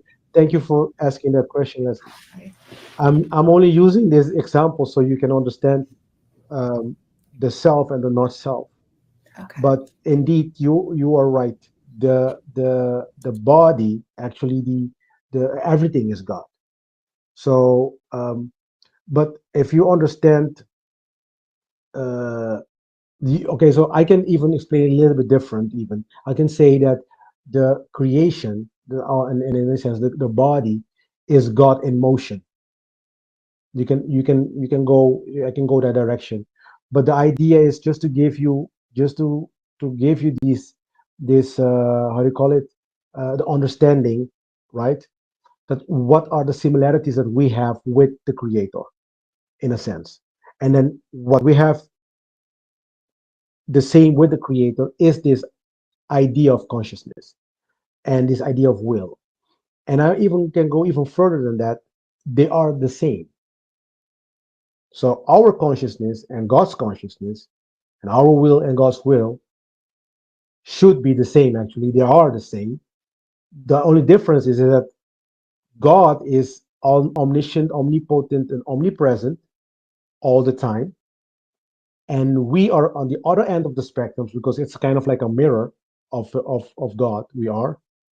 You see, on the other end of the spectrum is also we ought to be also omniscient, omnipotent, omnipresent, but we are in process to do so. So that is all what this whole awakening is coming from, right? So because we are in process, going what they call then in the most occult schools, they call that going back to the source. So we are busy going back to the source, because in general we are that already. We are godlike in that regard, sharing these what we call divine attributes, but they needs to be developed in the human being. It needs to be developed. If we go to the other side of the spectrum, which is where God abides, you can say, it does not need to be developed, because it is always like that, will always be like that, it will forever be like that. Yeah. But on our side of the spectrum, which is the other, like the mirror side, we are not like that right now. We have to go towards that. Okay, and that requires, and this is where the trivium comes into play. That requires knowledge. That requires you have to. That's why all type of knowledge can be understood by human race, because we share that quality of all knowing with the divinity. So if you just put your time, your energy to understand something, you will be able to understand it eventually. In any case. Speaking So, of, oh, sorry. yeah. If you want to finish your point, I got a question. No. Just. All right, thanks. Sorry to interrupt, but No worries. yeah, I just wanted to mention something before you stray too away. You mentioned mirroring and like, so like becoming aware and all this stuff. Going back to the movie, the fourth movie, and like I found it really brilliant. There's like so many different angles that they took to weave this tapestry together, and the whole Agent Smith character, you know, in relation to what you're talking about, of him being like a mirror of, you know, Neo in a sense, of, you know, the shadow aspect of Neo, and how he was trying to become awake and aware, but to his own like means of, you know, like not aligned to natural law. You know what I mean? He still wanted to be in a position of domination and control, but he wasn't at that point. So he wanted to awaken just to a point where he can, you know, gain control to, you know, liberate himself from the control of, so he can keep running amok in the matrix without no holds barred, if you will, kind of thing. Yeah. So many of the people that you see around you as well, that really go into the occult, they really want to do it for selfish gains. This is also one of the reason. Yeah, that is also one of the reason that, like, what you call them, the white occultists, or the light workers. They don't want to share this information because they feel like the dark ones will be, you know, people will get that information and use them only for their own benefit. And yeah, it all boils down to care. It all boils down to care. So that is the problem. We don't care. If you care, then this is not going to be a problem. And care is also part of actually, you can say, morality. If you're a moral human being, at the end, you are somebody who cares. Because if you care for yourself, at the end, you will be caring for others as well. Yeah. It always starts with yourself, caring for yourself, so you can care for somebody else. Yeah. Well, If I could, I just wanted to reflect back a little bit about what you were saying about this distinction between kind of the body, the material, as not the big S self, right? Yeah. The God Yeah. self. Yeah. And as humans, we have this kind of amazing opportunity to be both material and spirit. In the same And time. that seems to be the task, is to, like you said, like rediscover God, merge with God, consciousness and will in its ephemeral form. It's you know, the ultimate lesson is to recognize our oneness, and yet we're sort of in this, I don't know if we want to think of it as like an earth school or a material realm where we are kind of, you know, we can't avoid facing the lessons of material existence. No. And it's in that morality is taught, in a sense, or that we can come to know it. Yes, exactly. So actually, what I wanted to explain with the not self, it is the part of the self that is that you do not control consciously. I think that is a better explanation for that, because God is in everything. That you are completely right. But you have to understand something, that for the Egyptians, if you say God is today, tomorrow, and forever the same, then we will have a problem with experience, because experience implies change. So he needed to, like, this is what project creation is all about as well. So you need to create a space where you can kind of like forget everything, forget you even God, even, you can say. A blank canvas, if you will. A blank, exactly. You have to create a blank canvas where you can really, and then you cannot be static as well. You cannot be like this all powerful, you can be only in potentiality, you can be that, but you cannot be it forever, because you have to because through this process of experience, through this process of change, you can start understanding yourself as well. You can start understanding what does it mean to be everything, because this is what they say: God is everything. What is everything? Are you talking about merging the conscious with the unconscious, possibly? Well, you're not merging them, because the unconscious Right, that was a needs to bad way of become, saying it, yeah. So the unconscious needs to be, you can say, awakened. It needs to, be Or conscious, integrating the unconscious, whatever. Be discovered, right? be discovered. Yeah. Mhm. So I would use different framing for that. I understand what you mean. So, but I would use different. But the idea is that you will have to have this. You need this device that we call body. You need this device that we call creation to actually go through that process of rediscovering. But And right, it's like being that on is, again, a timeline where it brings yes, us into this world of timelines that have natural law, rules, gravity, yes, right, and exactly. etc. So these laws are put into the not self, right? Are put in there to make sure that everybody who partakes in the, you can say, into this cosmic drama, knows, number one, the rules, and knows and can be free. Because the consciousness and the will, because it is God Himself, you can say, and God Himself is free, right? So now you have divinity using your avatar, which is your body, right, to have an experience, but he cannot have the experience that needs to be having, to be having, As because long, we are in this matrix. yeah, as long as we're enslaved, we can't actualize our God self. No. Yeah. So that is the reason I think the fifth movie we'll be talking about this. That's my prediction. That's my prediction.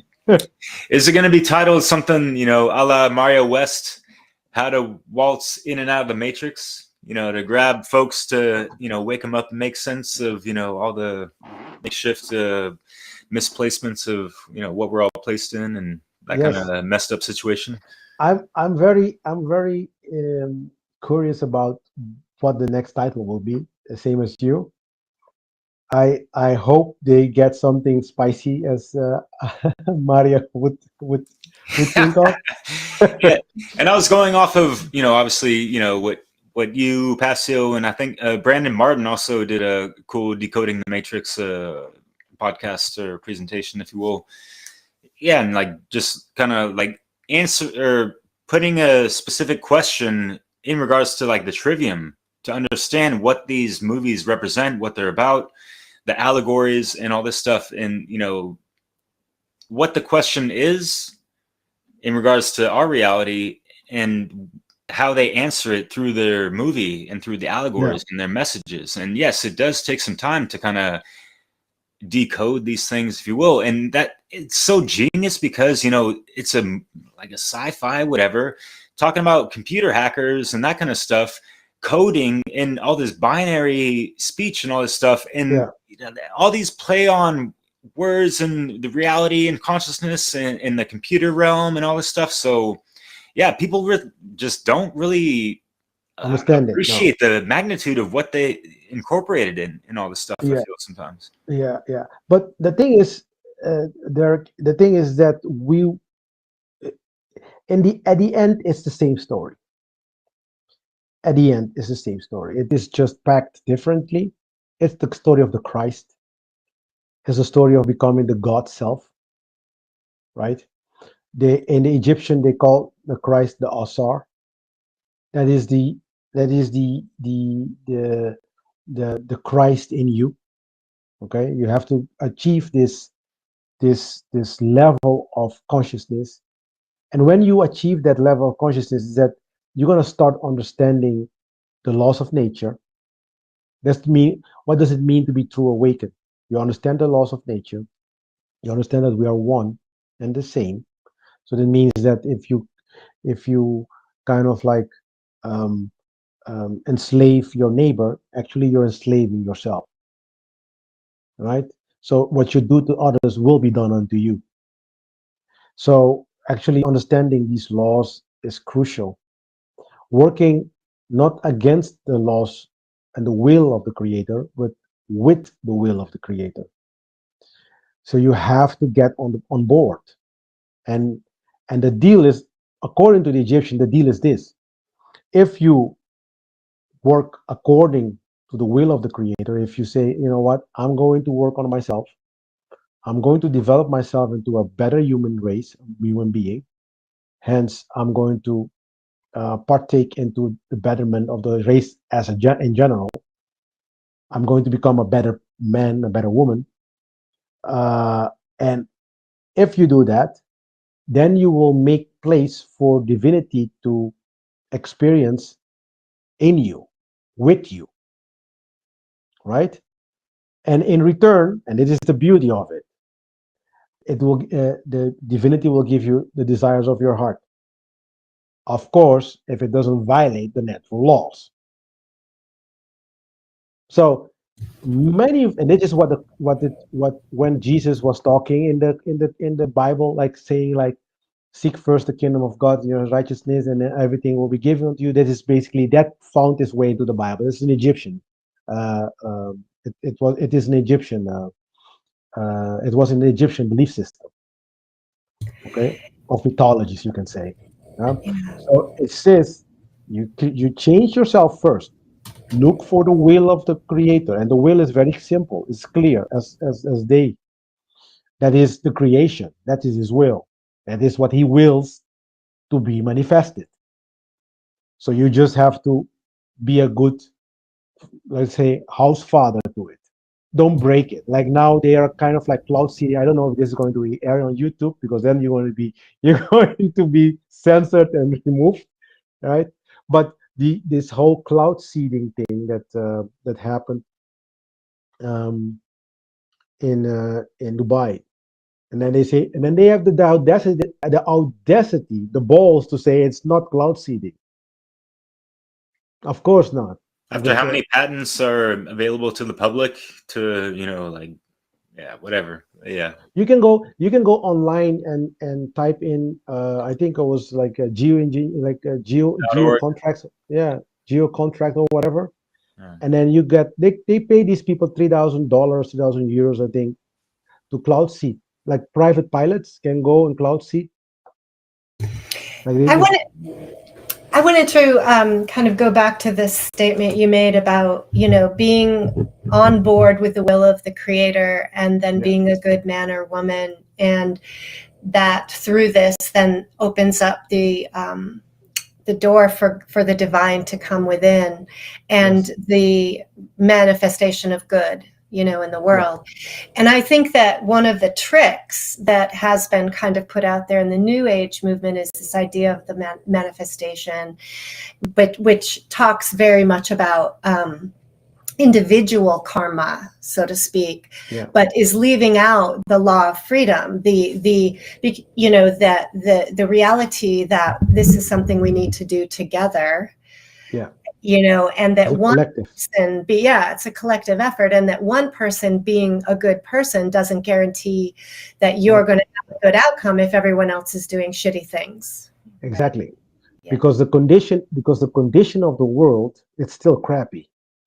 That is why our work is so important. Is the most important thing. That's why I told my kids as well, like, if you don't have freedom, then everything else is a waste of time. Because people, they tend to go for the it's a normal thing. I'm not saying it's a bad thing. Obviously people want to go forward, okay? So but they start in the idea of, I have to earn money, I have to look for a good job, and I have to, so they start and this is my opinion, like the wrong place.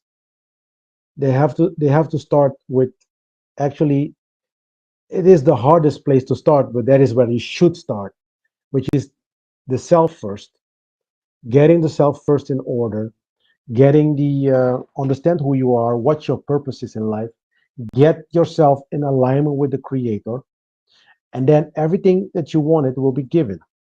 This is, and I'm talking from this point. I'm talking from experience as well. So I did the first one that everybody does is go for the career, go for the, having the highest degrees and highest things, and getting this, and then just saw from in front of my eyes that lost everything in 1 year, like everything, even my old family.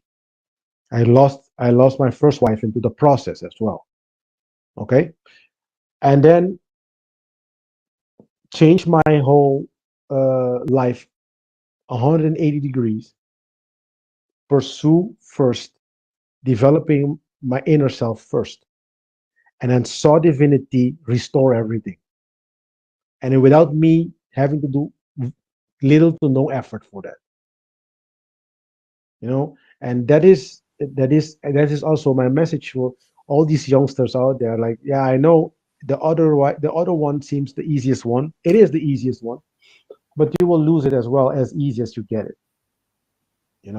Because a contract, I mean, in times of crisis, artificial crisis, you can even say these contracts worth nothing, worth zero.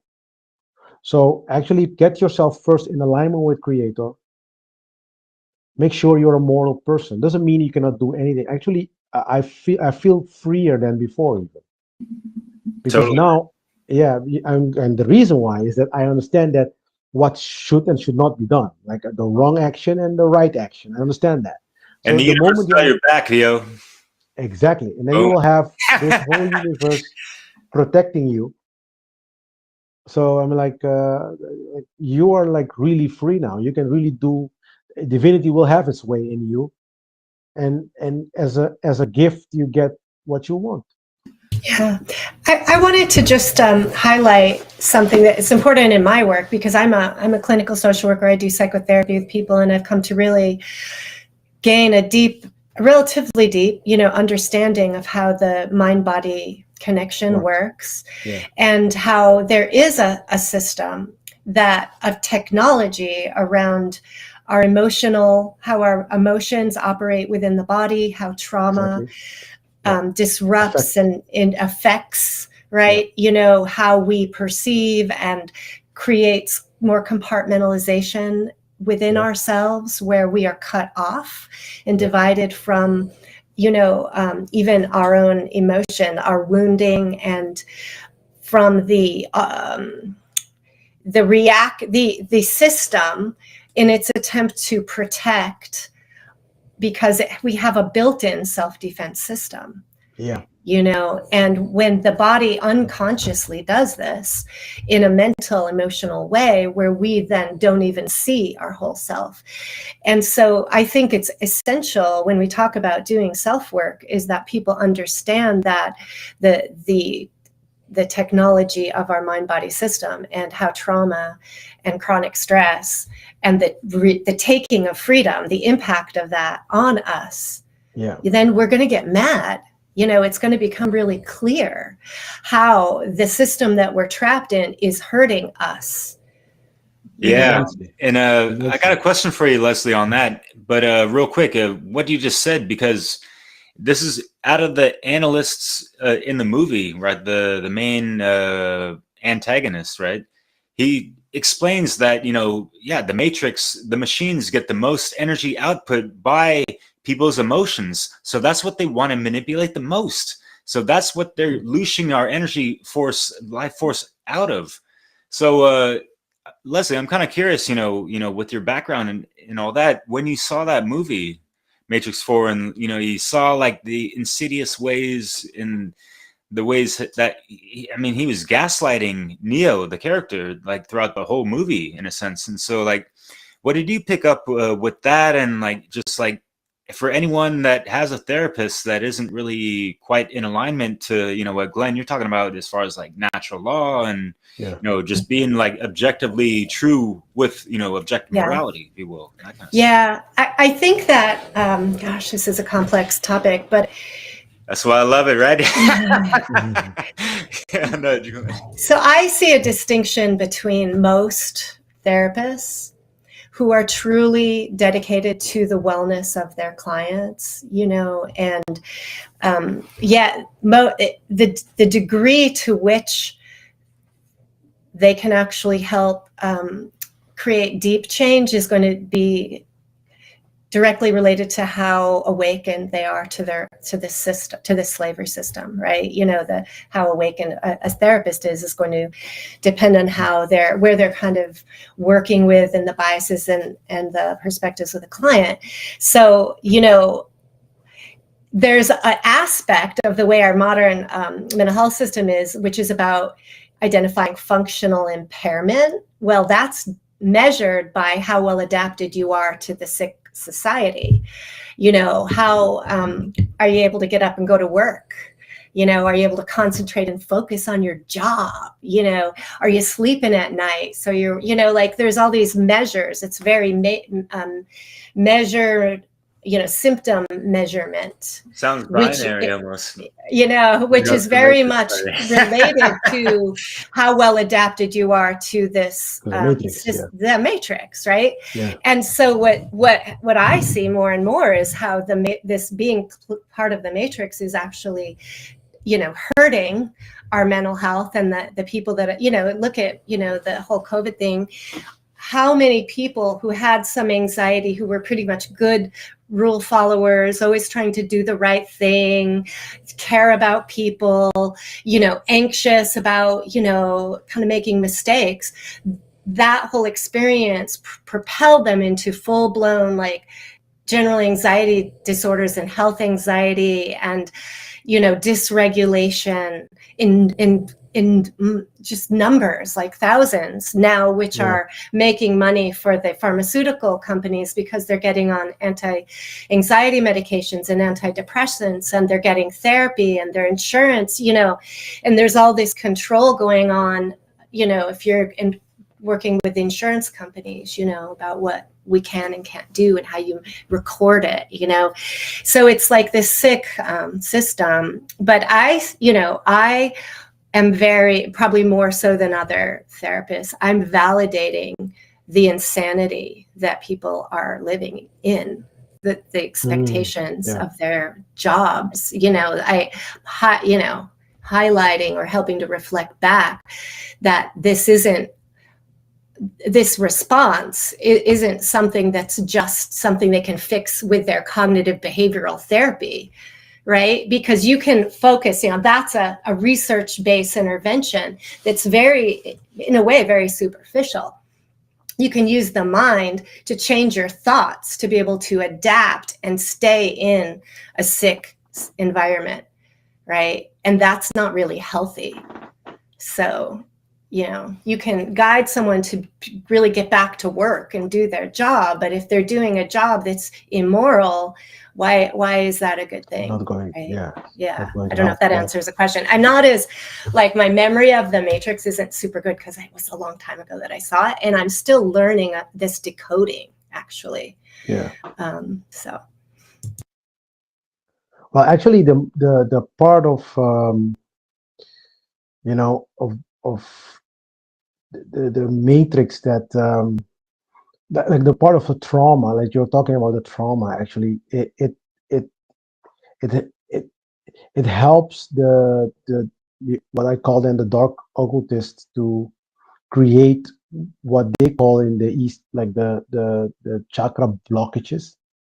They block the energy flow of this divine energy. Actually, this is what they call then the Kundalini, or whatever name you can give it. In the Bible, they call it the Holy Ghost, and the Jewish called it the Shekinah.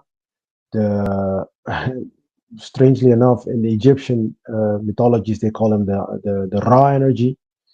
So it's the same idea, because before this alignment takes place, because the alignment takes place with the chakra. This is like, it comes from the crown chakra, goes into all these chakras, all the way to the root chakra, and it is constantly this exchange of energy between you and divinity. This is actually what in actual reality will be happening to you if you become a moral person and start working with the divinity instead of against the divinity. Okay, this line of energy is being exchanged with you. But before that happens, and many people don't have that connection yet. Before it happens, it's we will be the way to get guidance from divinity is through numerology, through divination. They call it divination. This is how the Egyptian teaches these things as well. This is where these things come from, the most of them in any case. So you will use divination as a tool to get guidance until this connection with divinity is directly. This is where this idea of accepting Christ in your life, gets you direct contact with Christ, with God. It actually this is where how it got into the Bible. But what it means is that when you become the Christ, your connection will be direct with God. Before that, even the Bible talks about divination, because they say we cast lots. They use them like lots and then cast lots to get answer from above. But the fisherman's lot? Huh? The fisherman's lot? The fish, yeah, something like that, something like that, yeah. Sorry, just kidding. So that's a rune, Perthro. Ooh, damn, good call.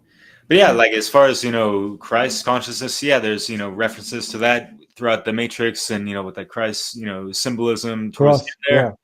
But like as far as Neo representing that in relation to each individual, how we can get that Neo cortex activated, we have that Christ consciousness within ourselves that needs to be activated. And for me, yes, I always kind of thought that hey, speaking of green on the scene, I'm sure you understand what I mean in regards to the heart chakra. The heart chakra. For me, like I feel like that's the main crux of our system, and how that has that. So the Matrix, vertically up and down.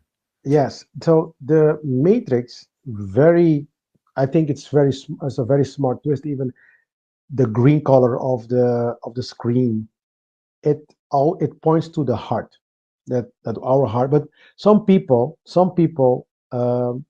they are stuck even below the heart.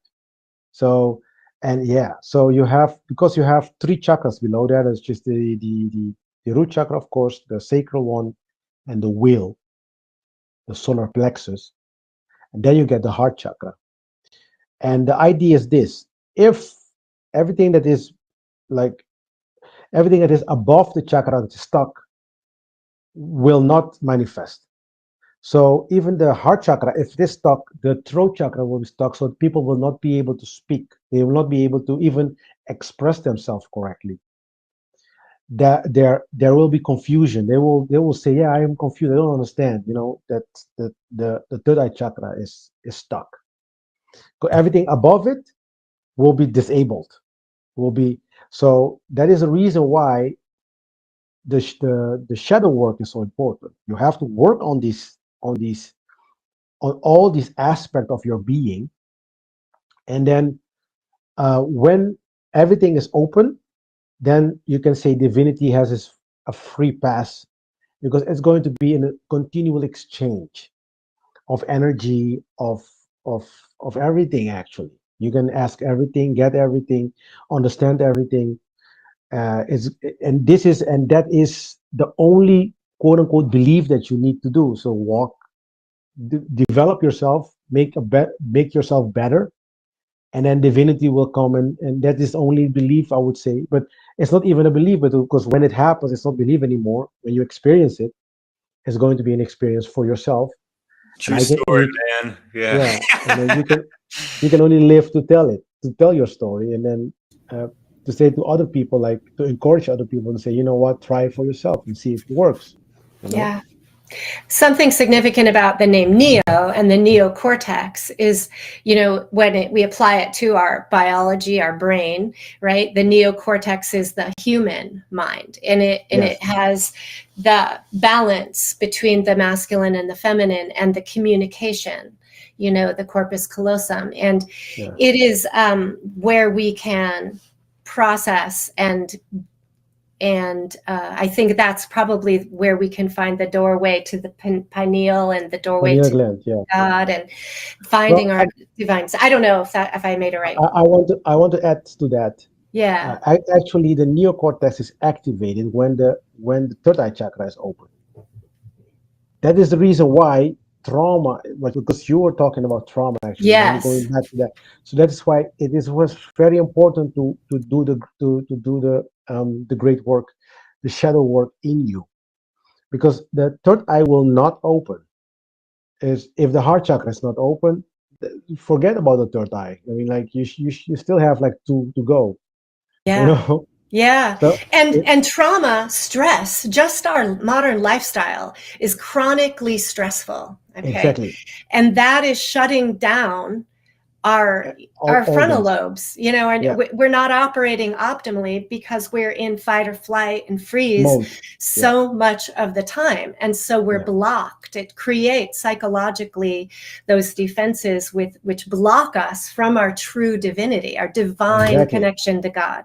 That's why the conditions around us, that is the reason why I want to discuss this. The condition needs to change. You cannot stay in this slave system anymore.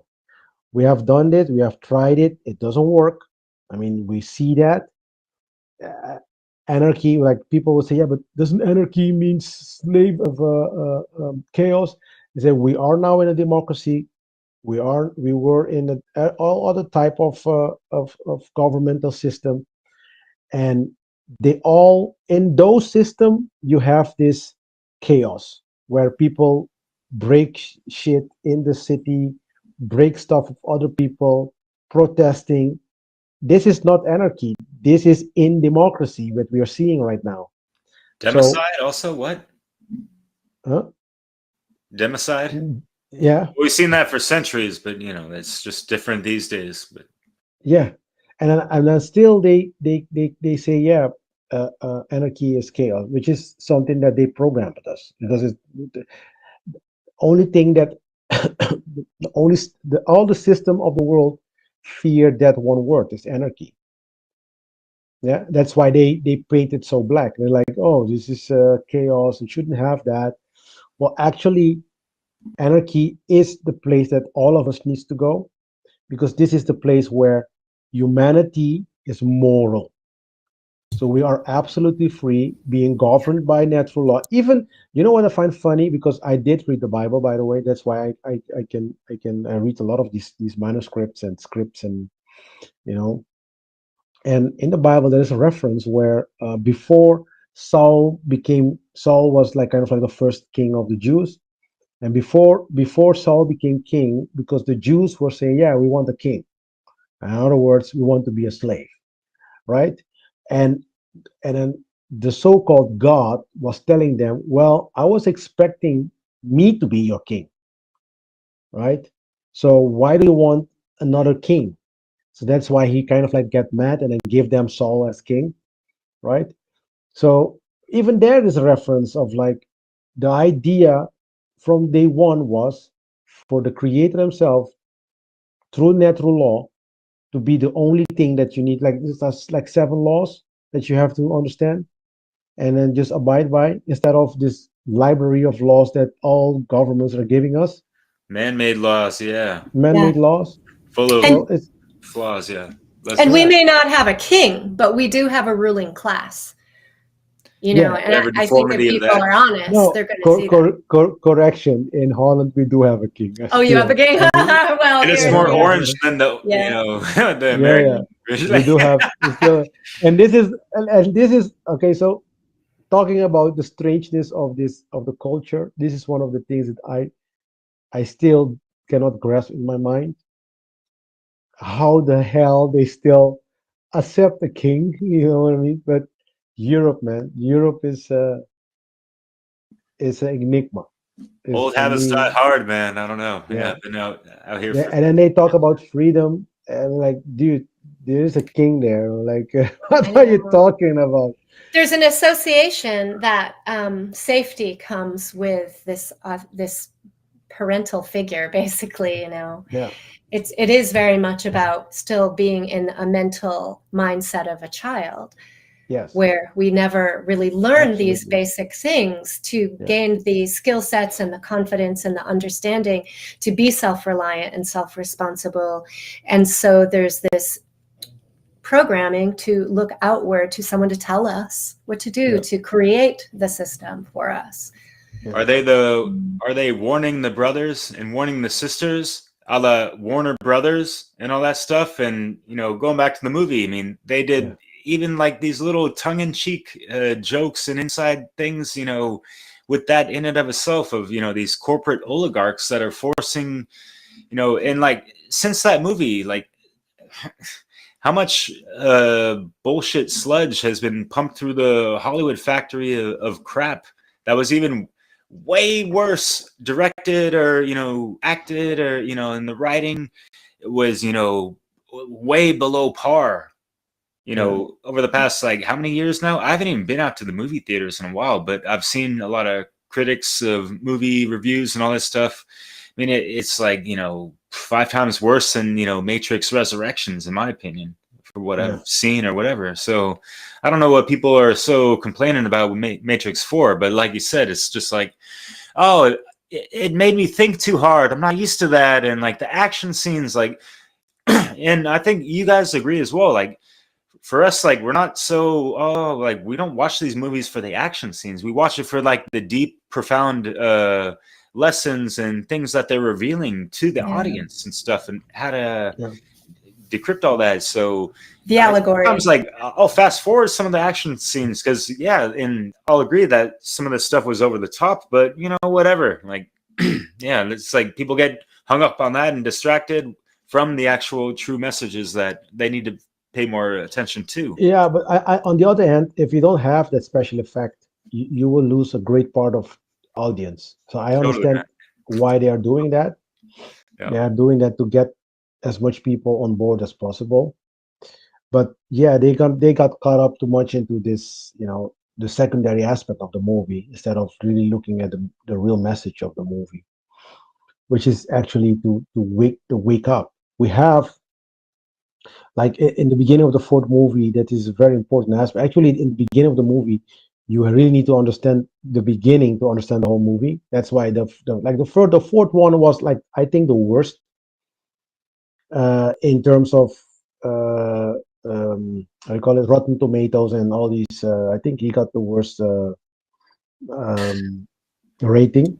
The reviews. Yeah. Reviews, yeah, because people, I yeah, forgot. because people don't understand. They don't understand this. They don't. Some of them don't even understand. They don't even know that occult knowledge exists. So for them, it's just a movie, and they feel it with the special effects. It's scrappy, and they think it's about because it's Lana Wachowski, directed it. The first three was the brothers Wachowski, and because now the brothers became the sisters, you can say, they think it's about this binary thing, which is the B thing going on in LGBTQ, like the trans community garbage. They really think that it is about that. So they go all the way. They're spiraling all over the place with their yeah their ideas about this movie. But actually, it is about transforming yourself. It is about who you are. It's about what is your purpose. Everybody's purpose, actually, in actual reality, right now, everybody's purpose is the same: is to become this Christ-like figure, to become Neo, to open, you can say, the third eye chakra, as the Hindu would say, or the Eastern traditions will say that, the third eye chakra, to enable this what we call the raw energy, the Holy Ghost, or whatever stupid name you want to call it, as well as you gave it your own name. I don't care. The idea is to get this divine energy in you moving and make you moral. That's it. That's all. The whole purpose is to become moral in this human form, so everybody can have this beautiful life, actually, at the end. Yeah. And I think by being moral, then we have access to all of the Everything. fruits, to all of the beauty. Everything. You know, there's Everything. this beautiful potential of being here on this planet, which is an amazingly fascinating and It's a gift. awe-inspiring, beautiful place to be. Yeah. And, you know, I think that we're missing it, and we're also destroying it, this, you know, and not valuing it, and which is not valuing the feminine, which is this, you know, being in experience, you know, in all our color, you know. Yeah. Happy Mother's Day, by the way. Yeah. And because we are on the Mother's Day, I wanted to express this idea that I always try to convey into my own podcast as well, that the feminine energy is one of the most powerful, most important energy to get this moral, you can say this moral community, society, to give it a reality, to bring it to reality. So woman needs to really understand their position into society, which is not the case right now. They are so distracted with this consuming of stuff, and so distracted with this neo-feminist agenda. They don't even know their self-worth. They are throwing away their power. They don't understand their power anymore, which is such a pity, and it destroys the whole community actually. So on this Mother Day, I would love to convey and give at least a little bit of seed to the women listening to this podcast right now, to really think about their true power of the feminine energy. This is in the Matrix. You will see that as well. That Neo, it doesn't. He will not. He will not understand his purpose without connecting first with this feminine energy, the care. That is a powerful. Even I love the screen. I would love when they show that Neo is holding the hand of Trinity for so long, kind of like that's the moment of connection with these two. Like, and then Neo was telling Trinity, like, this is the best moment I had in a few, you know. And then when he's kind of like making a deal with the analyst, he say to the analyst, like, if she says it's okay, then I will, you know, so if she says no, then I will not make a big fuss of it. But if she says yes, then yeah, you have a problem. And in any sense, like in a sense, Respected free will. Yeah, it was cool. Yeah, Negotiation. yeah, respect of free will indeed. So, but the point is, I'm trying to make is that for the masculine energy to even find purpose, this feminine energy needs to, you know, being called upon. So we need women in our society as well to be moral, and then expect, and even I would even say demand men to be moral. Otherwise, they will not have a partner in very concrete, specific way. Yeah, that seems very important. Guide men to be moral, and then you will see. And then not only that, I mean, this is this thing as well about what's up with the teachers at school as well, doing things that the government tells them. Women were like all these equality things. I was today or yesterday I was talking to somebody about this, and all these equality things get us so occupied with crap. Women stayed home because women was the actually the rock, the pillars of society. They needed to convey morality to kids. That's why they stay home, so the education can be is in the hands of the parents, not in the hands of any other people out there. That's why they stay home, so they can inject morality into that kid. That's the purpose of it. And that is a very beautiful. Now I'm doing it as well at home. Like I stay home and try to teach my kids, you know. But the nourishing energy is the feminine energy. The way I do it, I'm very like I can be very hard with the kids, you know, because I'm the man, I'm the male energy. The masculine nurturing is different. There's a really good podcast with Beth Martins and Benjamin Balderson that I just watched yesterday about that. Very good. Yeah, it's not bad, but it doesn't work for everybody either. So you have to be very careful, because it's a very brute force kind of like, it can be very brute force kind of like energy to educate, which is also good. I think it's also good, especially right now when people are stubborn. But in general, with the feminine energy, that you can go far away, right? Very far. One of the things that I see happening as we, in this natural law community, we look at people like, let's say, Mark Passio, who inspired a lot of us, and we can see him getting more extreme in his sort of hard masculine force, right? Yeah. And there's rippling around, people getting uncomfortable with it. People have always been uncomfortable with aspects of his approach. But what I'm seeing is that because there's this extreme going in the other direction of cutting the legs off men, like disabling the masculine in so many ways, that it's a requirement in a sense to be yelling, in a way. And I do understand that. And I was thinking about it as like, someone who's in like the tower is falling, okay? And he's in the fire tower, and he sees the flames approaching, and all the people down below are just like, goofing around, twiddling around, in a flower, doing nothing, doing silly things. And he's like, the fire is at our door. Like, get your act together. And you kind of have to yell in that situation. Yeah. So especially when we're used to our ancestors already decapitating, tyrants, that are trying to hold us captive and under slavery and duress and all these things, Yeah. I'm sure. Yeah. I'm not. Thank you.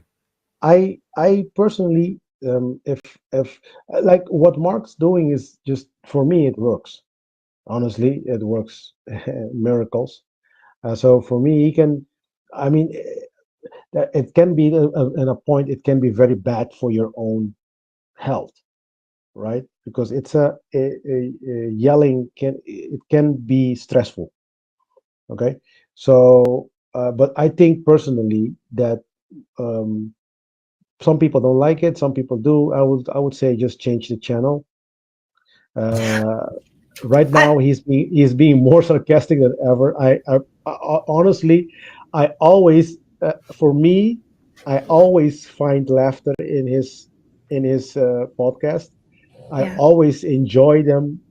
I love this podcast actually. So I will be watching them with or without Jelly. Now he's kind of like going more sarcastic than ever. Yeah. Which is also funny as fuck. So I'm like, just do your thing, man. Yeah. No, and it doesn't apply to you. Yeah. But what I see is a division happening within the community who are starting to criticize, this teacher, and not understanding and not asking themselves the right questions about why. So I don't see why it's such a big of a fucking deal because let's be honest, it's about the message. Yeah. At the end, it's about the message. And the question is, do you understand the message? Don't worry about the messenger too much. I mean, the messenger can yell. If somebody yells and it speaks garbage, you can say, yeah, I'm not going to listen to that. But if somebody yells and they say, oh, 2 minutes, he has a point.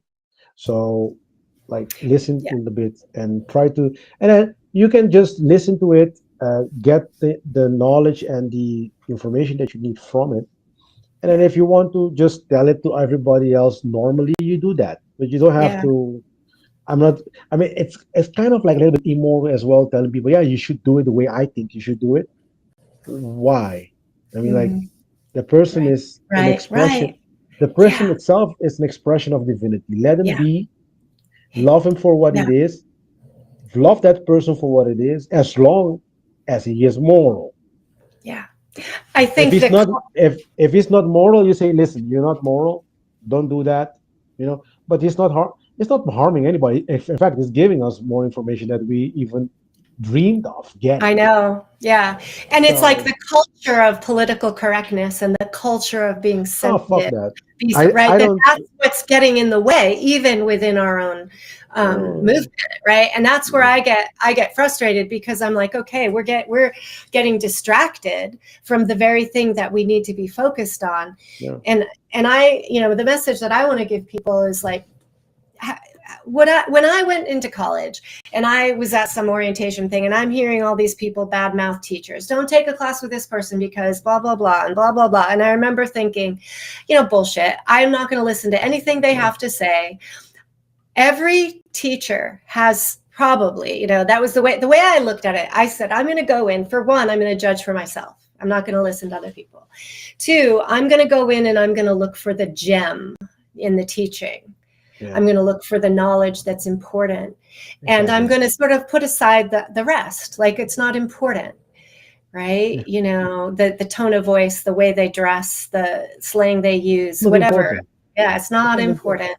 It's not important, because we need to start looking at as a messenger and listen to the message, get the information that needs to be that you need at that moment. Maybe you don't need everything, maybe you don't understand everything, but get that information at least that you understand, digest it inside, internally, meditate on it. You don't, like, I mean, I don't even see the guy. I only hear about him on Sunday. And then, of course, we have this chat that we're going back and forth with him, but he's not, like, 9 of the 10 times, he doesn't even fucking answer. So, like let them be. I mean, like, exactly. Yeah. And when we're triggered, for everyone who gets triggered, and I'm sure I don't know, most people have been a bit triggered at some point, and that is an opportunity to look at our programming, to look at our crusted, rigid, kind of. You know what the problem is? I have understand something while I'm doing my own work as well. Like, people talk about political correctness, and they talk about, they speak a lot about, you judge too much. Okay, so number one, let's get this clear. When you become a Christ figure, right? That is your job is to judge. And it may sound strange, but you become a judge. You are one of the judges. That's why there's a book in the Bible is called Judges, right? You become one of these judges because you understand what is a right action and a wrong action according to natural law. So now you can open your mouth and say that is wrong and that is right. So that is one of the things. But they have taught us that judgment is not good. Yes, judgment is not good if somebody is immoral. New Age deceptions. New Age deception. But what about Mayat's? She's got the scales. That's, judgment. And whose hearts are being weighed against the scale? Everyone's. So y'all better lighten up in regards to her feather. No matter. And justice. Yeah, justice requires judgment. Bam. Yeah. So we need to get away from this idea that people cannot judge. Yes, we can, especially if we are moral human beings. That's the point. We are not moral, and I understand that while we are not moral, we cannot judge.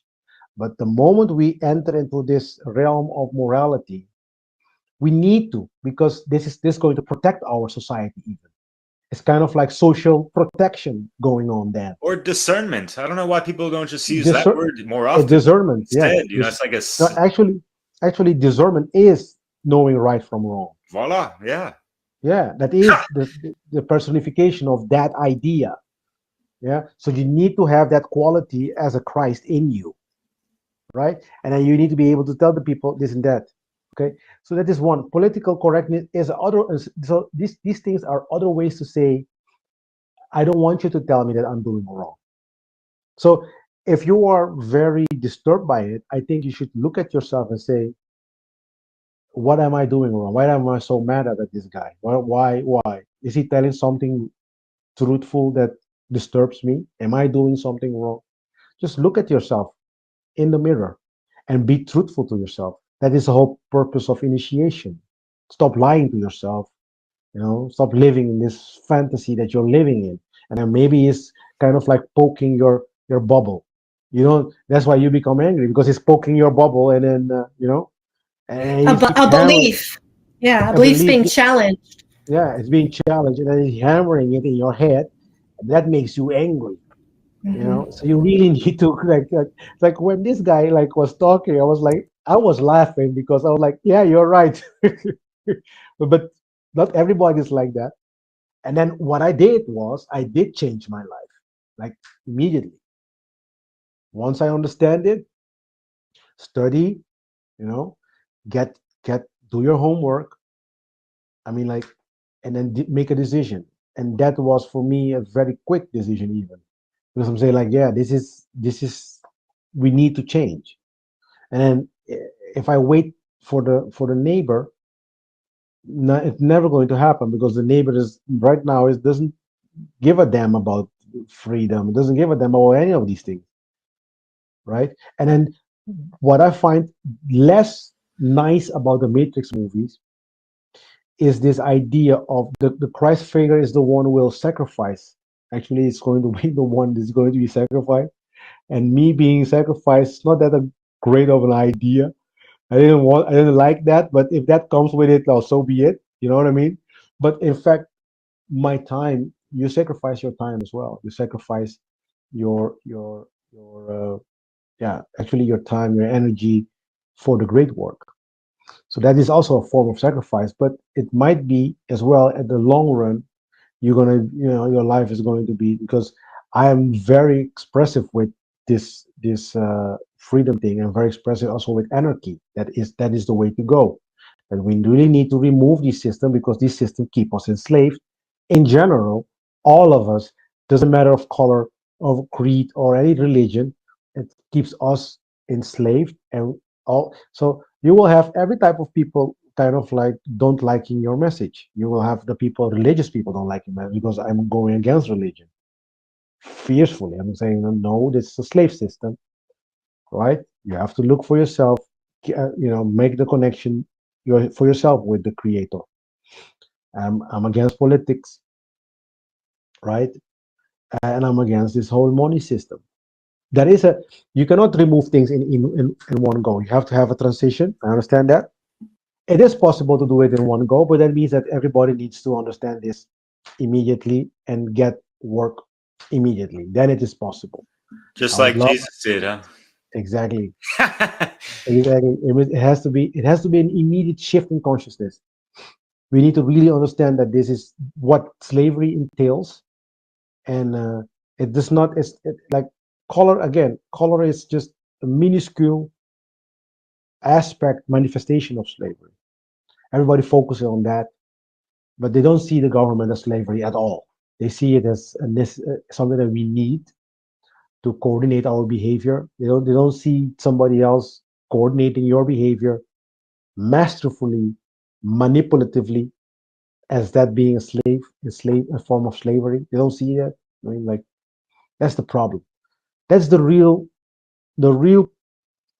yeah, corruption in the world is our ignorance of what slavery really entails. It is Yes. more than it is more than only color thing. It's nothing about that even. I mean, we focus too much on that, too much. Yeah. And Yeah, then it's me, more than chattel slavery. It's more than just being, in chains or, exactly. forced It is to. also mind chain. You have Yeah. you are stuck in the mind. You're confused. Yes. You're not. Yeah. So that is it. All boils down to the same thing. Like it just manifests different ways. Yeah. Yeah. You So see?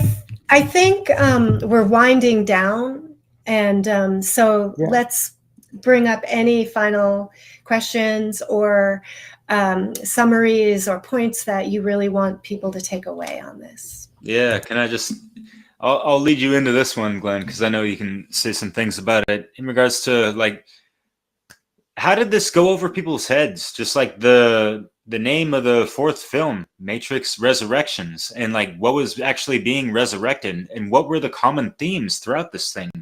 It was like resurrecting, the I am, like your memories and all this things and like reactivating who you truly are. So yeah, it's a shame that people just like, it wasn't the type of movie I expected and this and that. And they're going to go back to the real world and kind of support the antagonists in real life in a sense, and not understanding that, it's our will force energy that we need to resurrect in real life type of thing. Just like these moralist stories that people just missed completely, unfortunately, Courage, yeah. Actually, for the fourth movie, I would say, like, the third movie is about how to get out of the matrix. You need to resurrect your courage. So like, you need it's an act, it will take an act of courage to get out, right? The fourth movie, I would say they call it resurrection because um, actually the love energy, the care energy, it's still dead, and it still needs to be resurrected. So this is actually, from my perspective, then the fourth movie, that is the resurrection part. And then for that to happen, you need to understand who you are, you need to understand what your purpose is, this kind of things, so you can resurrect this love, like, for yourself and love for humanity, to do the work, to go out there and do the work. And the clues that they leave is in the beginning of the movie when you see, I think it's Bugs. He was sliding down the Heart O City Hotel or something like that. So you will see this this E is removed. removed. Emotion removed. Emotion removed. Yeah. Yeah. So actually, the fourth movie, the beginning of the movie, that gives you the clue of the whole thing.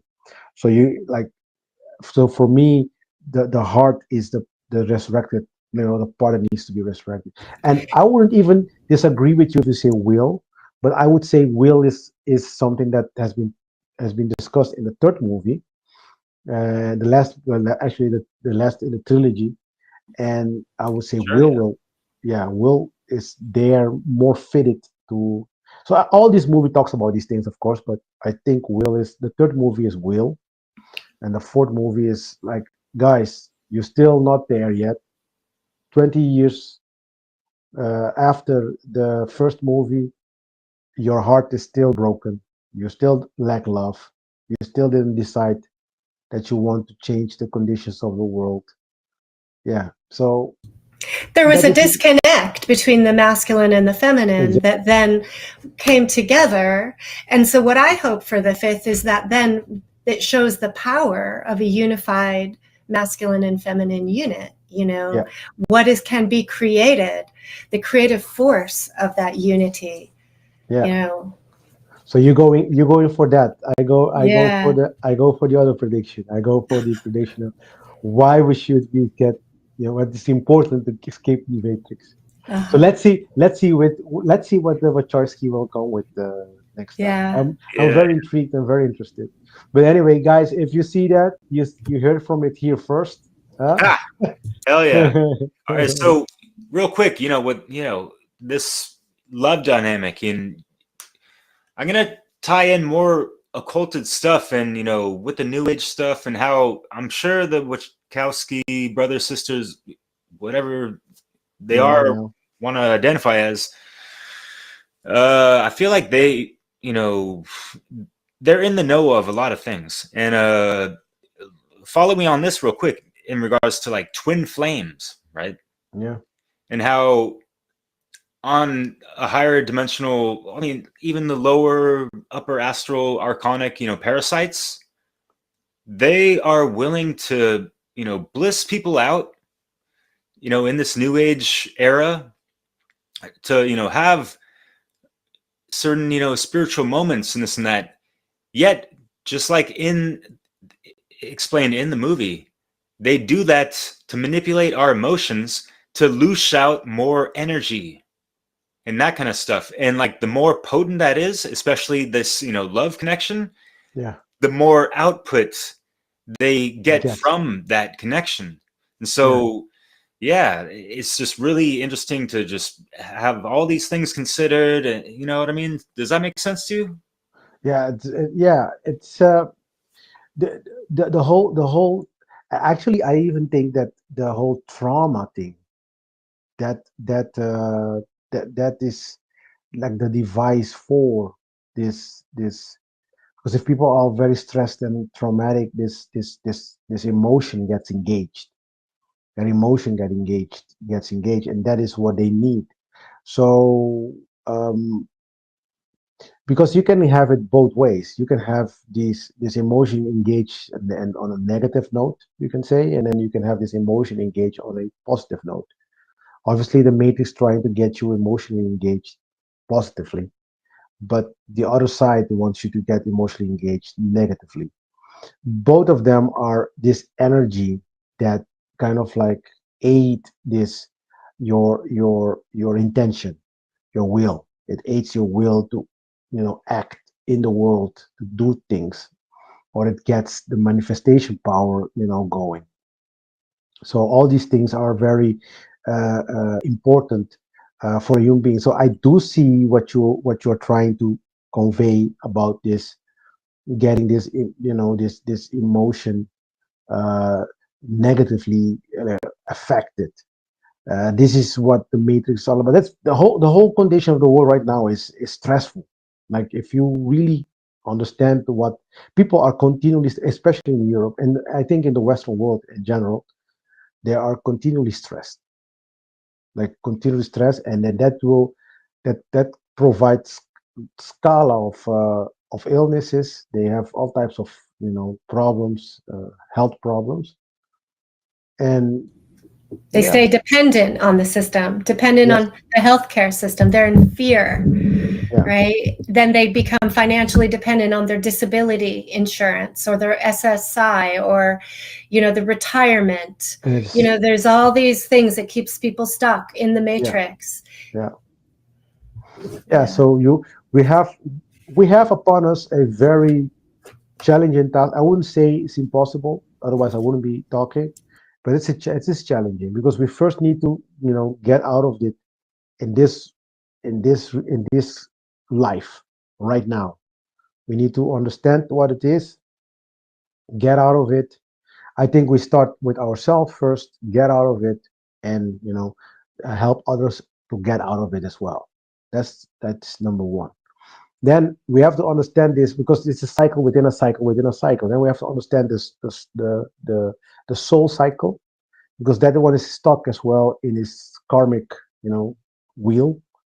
This is something that, for instance, in tarot is a lot talked about a lot. This, by the way, this is going to be my next my next season. It's going to be in September, where I'm going to be talking about the tarot cards, all of them. It's a Western way to do, but it's potent enough to explain a lot of occult stuff. I'm going to be giving as well the difference between the tarot ones and the Egyptian ones, because the Egyptian is like the original story and where the tarot comes from, those kind of things. But you will get to understand that our life is also in this karmic wheel, and then you have to get out of it as well. So, and the way to get out of this karmic wheel is to become a moral human being, and then you will. The one thing that like the Egyptians, they were always aiming for, that we now not even think about it, is the idea of immortality. Like so, and the idea of immortality goes hand in hand with this idea of being moral. So, like now, people will say, "Yeah, enjoy your life, no problems, and you only live once." No, actually, you don't, right? And if you don't become moral in this lifetime, you will get quote unquote another chance. But our life is so short, is because the system wants you to stay stressed, die, and then when you come back, you come back again in the same with the same idea. You don't have time to develop yourself. You don't have time to study and to remove the traumas that you have, to develop and make yourself a divine being. No time for that. That means that you will not be able to escape the karmic wheel either. So you're gonna keep coming back and back and back and back and back. And this is kind of like for the archons. This is like this ultimate prison cell for each soul. and it is how they can keep getting slave after slave after slave after slave for millions of years. So when you really need to get out of that, get the from me is right now, stop cooperating, stop being part of this matrix system, and then the next step would be to get out of this karmic cycle. This is also in the East they teach this as well, that you need to get out of the karmic wheel. You know, so and becoming a Christ is the way to do it. Becoming the Neo is the way to do it. You know, elevate yourself to a godlike human being. You know, where the consciousness is the one, like the neocortex is the one that directs the body, that is the director of everything else in the body. Really clearly said. I appreciate how you describe that. Yeah, and in the internal family systems model, which is becoming very popular, actually, it's very, it describes this. It is resonant with these ideas that you're sharing, because they talk about the self energy, which is our connection to the divine. It's where we are in a place of calm, care, clear, curious sort of a place. It's could be equated with that Christ energy, that Christ consciousness. And from there, we are the director, where we can see, the interplay of all the other parts that pop up in our lives. Yeah. Beautiful. Yeah, very great. Very good conversation. Yeah, You brought a we've been lot of going stuff for a while, together. but yeah, I know, we gotta put a cap on this. Yeah. Yeah. Yeah, it's awesome. We'll Appreciate definitely add some notes and stuff to things I mentioned, like Passio, Brandon Martin, and Glenn, your works on, the whole Matrix trilogy and the fourth one. It's really potent stuff and really revealing in so many ways. So yeah, it's like I hope you watched it a couple times, honestly. Hope you keep putting out some English content too. Yeah, well, actually, if I get invited by my peer colleagues, it will always be in English. So I wouldn't mind one time, because I take some time sometimes to build my materials, and it is primarily for teaching purposes. So now I'm embarking as well on a journey. This is very good that you guys are saying this, because I'm embarking on a journey to create monographs for some of my subscribers.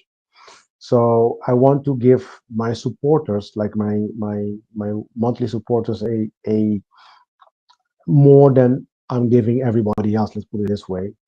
I put some of these monographs for free already outside of the circle, but I want to kind of stimulate people to engage in this in this quest with me of because I am right now in the quest of studying the Egyptian mythology, the culture, the language, the hieroglyphs and all these things.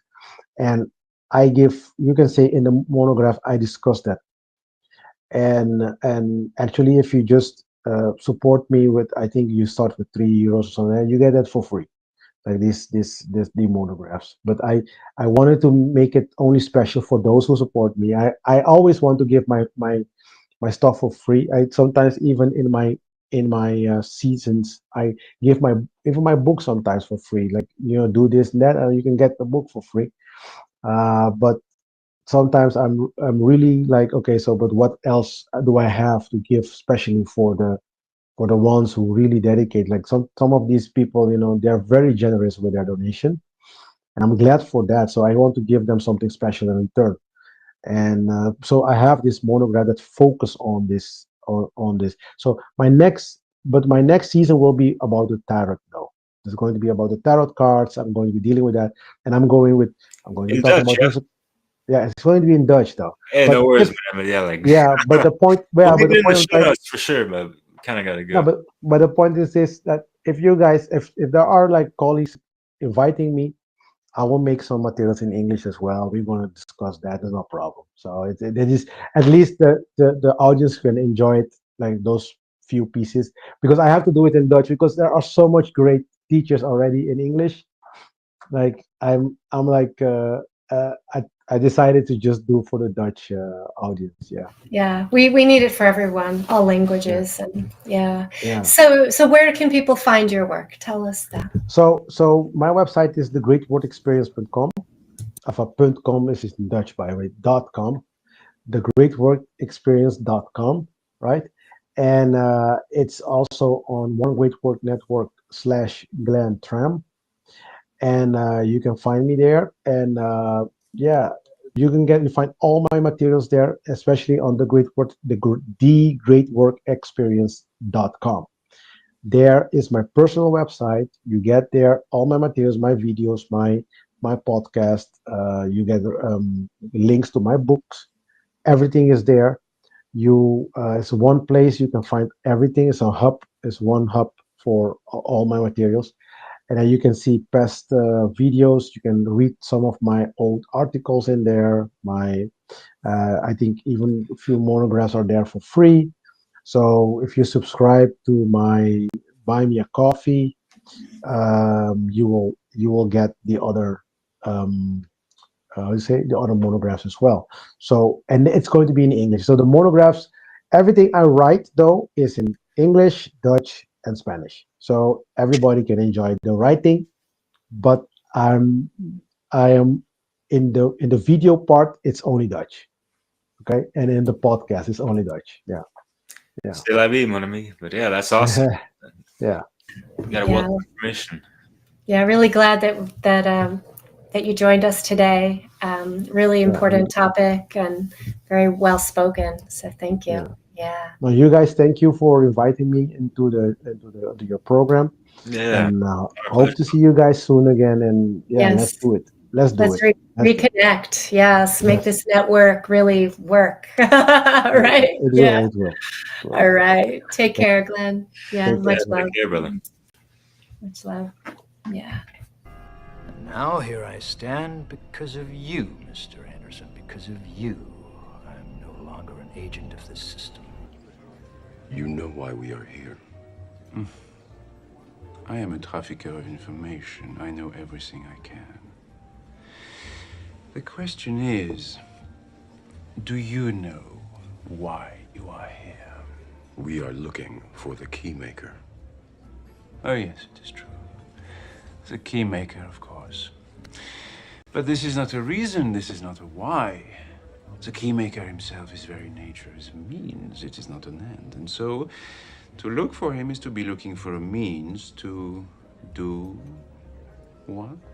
We know the answer to that question. But do you? You see, there is only one constant, one universal. It is the only real truth. Causality. Action, reaction, cause and effect. Everything begins with choice. Because of you, I've changed. I'm unplugged. A new man, so to speak. Like you, apparently free. Congratulations. Thank you. But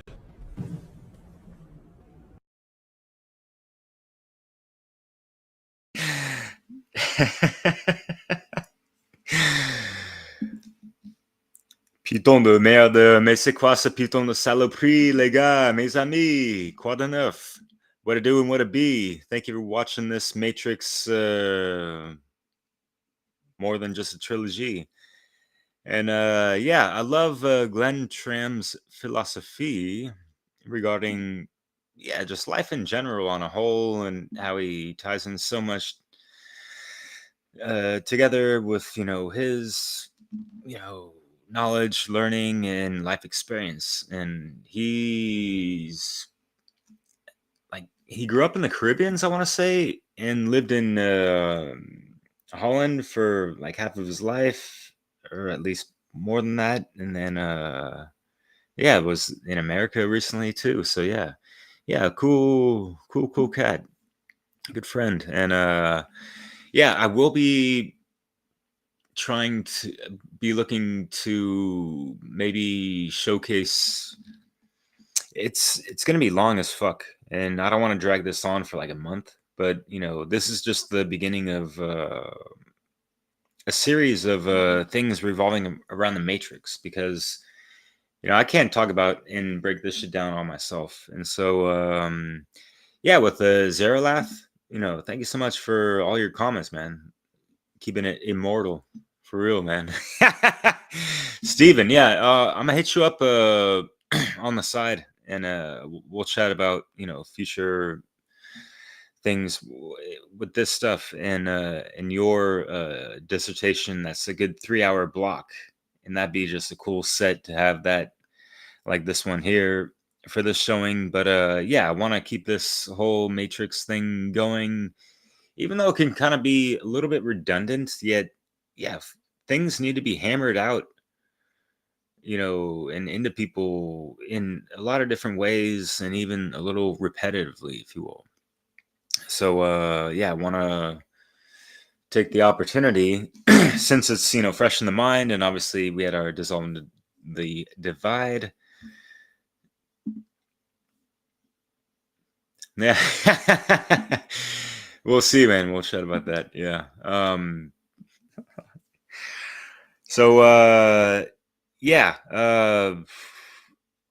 the really cool thing about the Matrix I found was that, especially when it was broken down, is that, like, hey, like, anyone can be the one, yeah. And a lot of the critic about the Matrix 4 movie was like, oh, Trinity was the one that eventually was the savior and was able to fly at the end of the movie, and it wasn't Neo. What's up with that? I thought Neo was the one, and there can only be one. Fuck, they're not thinking about, that from the one eye vision, if you will, right?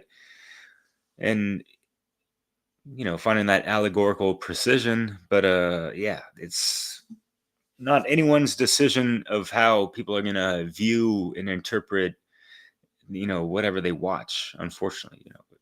Or is it unfortunate, really? But yeah, dude, yeah. All right, the Lego movie. Fuck yeah. I forget what movie, or movie, but podcast. I'm in the One Great Work Warriors with Chris Jansen, and he brought this movie up in some really good context. Yeah, man. I actually never saw that movie, but yeah. So, anyways, like, I don't know why people gotta be all butthurt because they're the hero they're we're expecting to see. It's so typical. With movie goers and watchers, whatever, and it could even be typical for movies to. And that's what's so brilliant about the movie, because it wasn't the typical movie. It didn't have your typical outcome. Yet you have your typical moviegoers going to watch, a movie where they expect a typical outcome, especially after they laboriously went over the movie that kind of went over their heads because, they were too caught up in just, like, the confusion and stuff. And yeah, to be honest, like, I've watched this movie like 2-3 times, and the first time I just had to sit back and just see it for what it's worth and be like, okay, wow, how much shit did I miss and all that stuff, and like, wow, that was cool. And yeah, like, mais putain, les gars, le Merovingien, quoi. I don't even know how you would pronounce that in